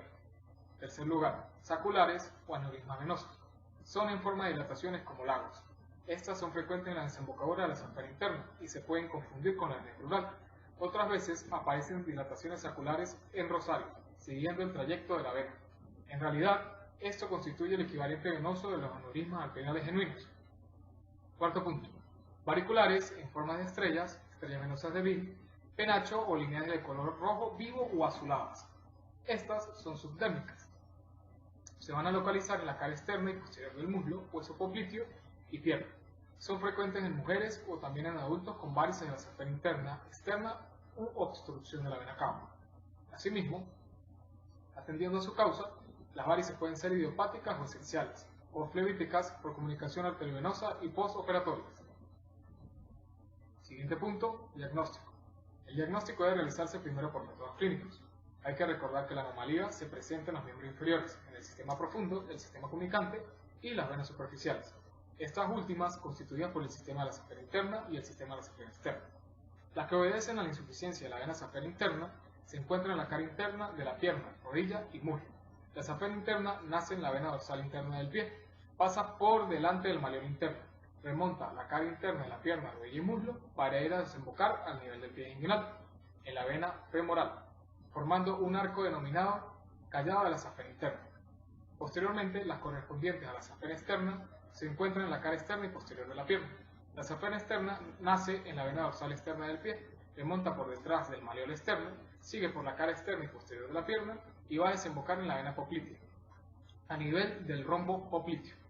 Poco a poco, las dilataciones venosas aumentan. Las varices, primero circunscritas a la pierna, se extienden al muslo. Estos dos sistemas superficiales comunican entre sí y con las venas del sistema profundo, que son poplitea y femoral. Su exploración se realiza por medio de la inspección, palpación, percusión y por último maniobras específicas. Inspección. Siempre se hace con el paciente de pie. Debe examinarse las piernas y la parte baja del abdomen con el enfermo recalcando en posición de pie, lo cual incrementa la turgencia de las venas. La circulación venosa complementaria y suprapúbica significa oclusión inflamatoria de las ilíacas. Debe realizarse en lo posible sobre un plano elevado, es decir, una camilla por delante para que esté la safena interna y por detrás para ver la safena externa.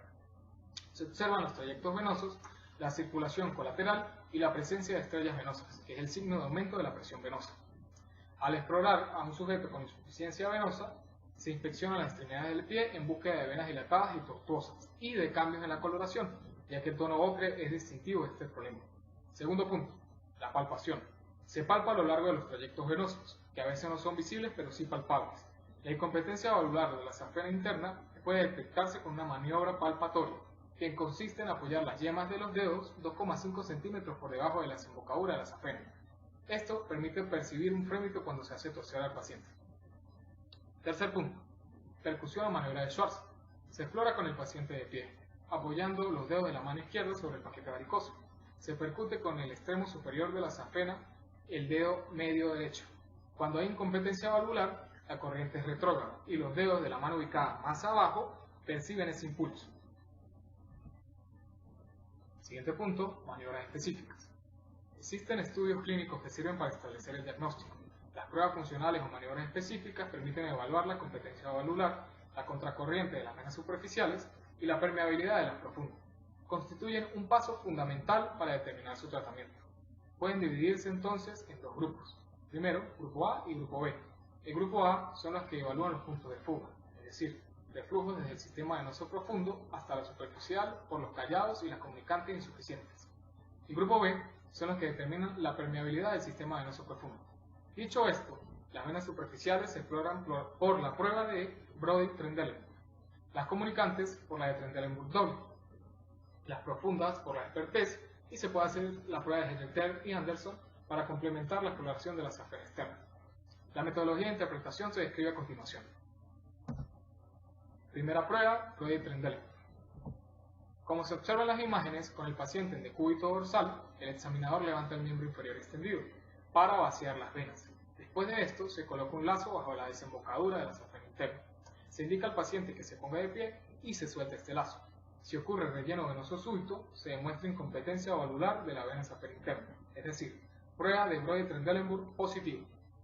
Siguiente prueba, la segunda, prueba de Trendelenburg doble. Con el paciente en decúbito dorsal, el examinador levanta el miembro inferior extendido para así vaciar las venas. A continuación, coloca un lazo bajo la desembocadura de la safena interna. Se indica al paciente que se ponga de pie y sin sacar este lazo se esperan 30 segundos. Si las venas se llenan antes de este lapso, existe incompetencia de las venas comunicantes. Si al retirar el lazo aumenta la turgencia venosa, hay incontinencia de las venas comunicantes y de la vena safena interna. Prueba de Trendelenburg doble positiva. Tercera prueba, prueba de Perthes. Con el paciente en posición de pie, el examinador coloca un lazo con presión suficiente para cubrir la safena interna, pero no las venas profundas. Le pide que camine durante varios minutos. Si el relieve de las venas varicosas disminuye o desaparece, significa que las venas profundas son permeables. Si no ocurre estas alteraciones, es de suponer la existencia de una trombosis venosa profunda, es decir, prueba de Perthes positiva. Por último, la prueba de Hegel y Anderson. Luego de vaciar las varices por elevación del miembro inferior, se coloca un lazo a raíz del muslo y además se comprime la safena externa en la parte inferior de la región poplítea.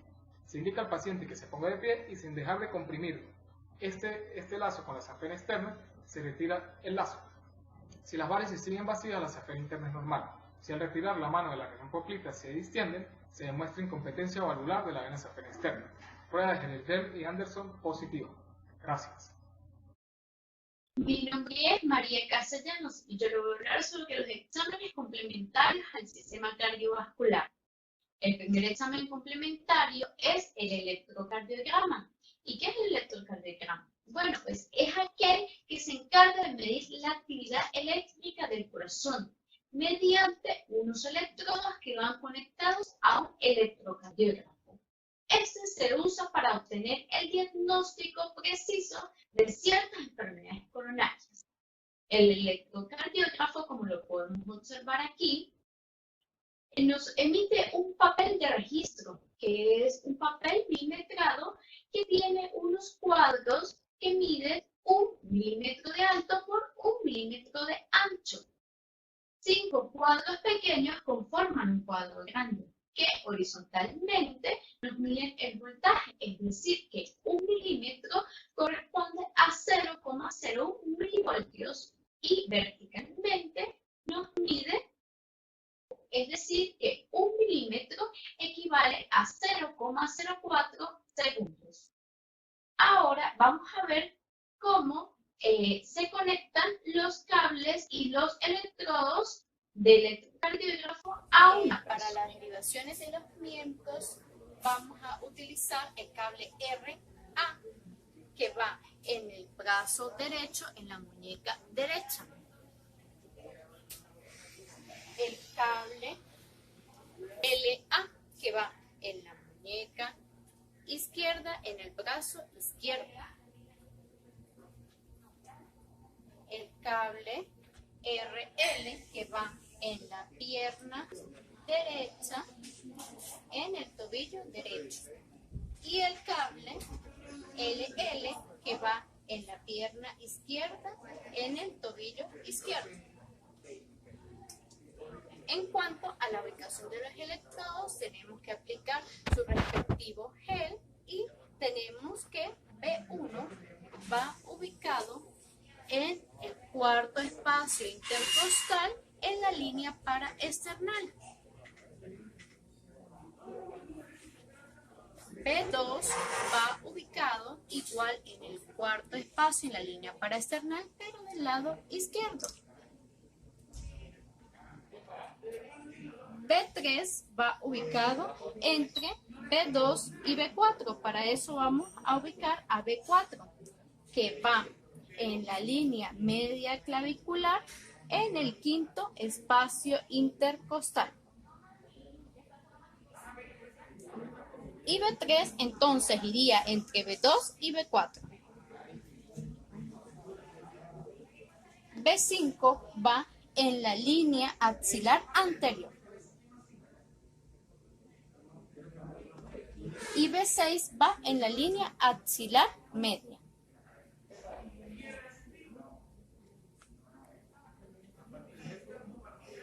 Ahora, ya fijados todos los electrodos, pasamos a configurar el electrocardiograma.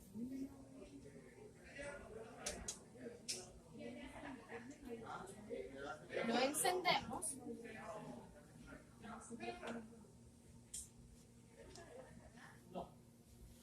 Colocamos el nombre del paciente, la edad del paciente, que en este caso es 25 años, el sexo del paciente, y esperamos a que haga la impresión del electrocardiograma. Aquí ya vemos que se va realizando la impresión de nuestro respectivo electro. Esperamos a que culmine.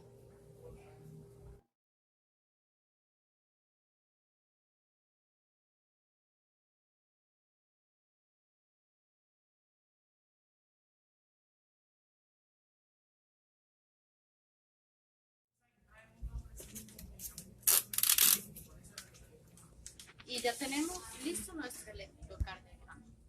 El siguiente examen es la prueba de esfuerzo, también conocida como prueba ergonométrica o electrocardiograma con ejercicio. Es en el que se realiza para saber qué reacciones causa el ejercicio sobre el corazón. ¿Cómo se hace esto? Mediante unos electrodos conectados en diferentes partes del cuerpo, mientras que se pedalea una bicicleta o se camina por una banda sintética. Aunado a esto, se realizan lecturas de la presión arterial que se pueden monitorear mediante una pantalla, como lo podemos observar aquí.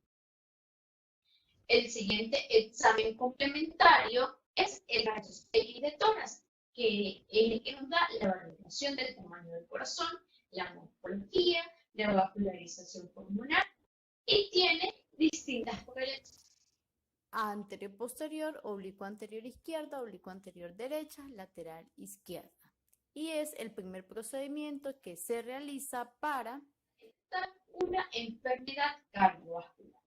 Con el tomógrafo.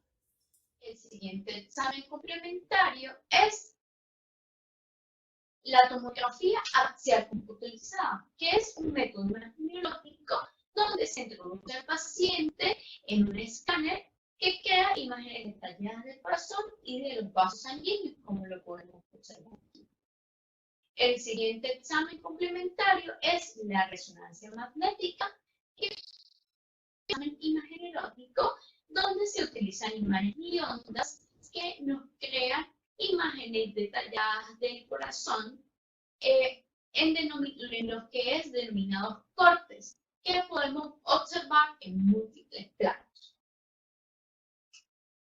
El siguiente examen es el ecocardiograma, donde se utilizan ondas de sonido aplicando gel en el tórax que nos transmiten imágenes computarizadas del corazón y podemos observar el tamaño, la forma y el funcionamiento. También tenemos la ecocardiografía dúplex, que es donde se utilizan ondas para teñir las células sanguíneas, ¿sí? Es para cambiar el tono o la coloración. También se utilizan para medir la velocidad y la dirección. También para controlar la presión arterial. Esta ecocardiografía es transtorácica y trasesográfica. El siguiente examen es el Holter. Es un registro electrocardiográfico donde se colocan electrodos en el tórax con un monitor cercano al cuerpo.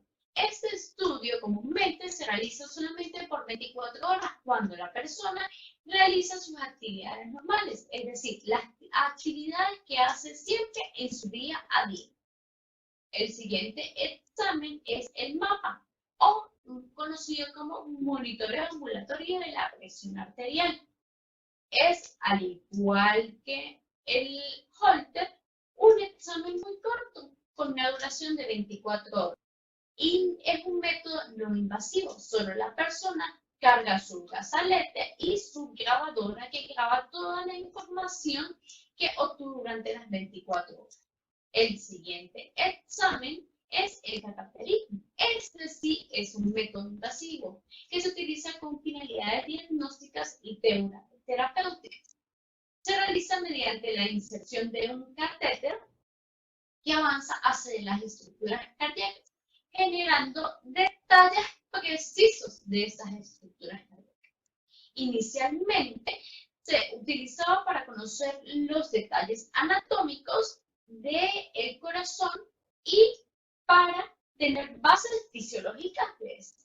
Posteriormente, y con el pasar de los años, se vino utilizando o implementando para distintos procedimientos quirúrgicos. El siguiente examen complementario es la fonocardiografía. ¿En qué consiste? Consiste en un registro de ruidos, donde se tiene un micrófono que se coloca en la región precordial que se utiliza como amplificador en un circuito capacidad-resistencia. Este registrador inscribe ondas o oscilaciones en un papel fotosensible. El siguiente examen complementario son las pruebas de laboratorio, que de gran importancia son para el sistema cardiovascular, porque se puede conocer un estado actual del corazón y se da un diagnóstico a diferentes patologías. Una de esas pruebas de laboratorio son la hematología, el proteinograma, la proteína C, el fibrógeno, los lípidos, las enzimas séricas, la bilirubinemia, la anonimia y otras más que se utilizan y que son pruebas simples de laboratorio. Finalmente, les quiero decir que muchísimas gracias, pero antes quiero dejarles unas palabras de William Osler que dicen: el buen médico trata la enfermedad, el gran médico trata el paciente que tiene la enfermedad. Muchas gracias por su atención.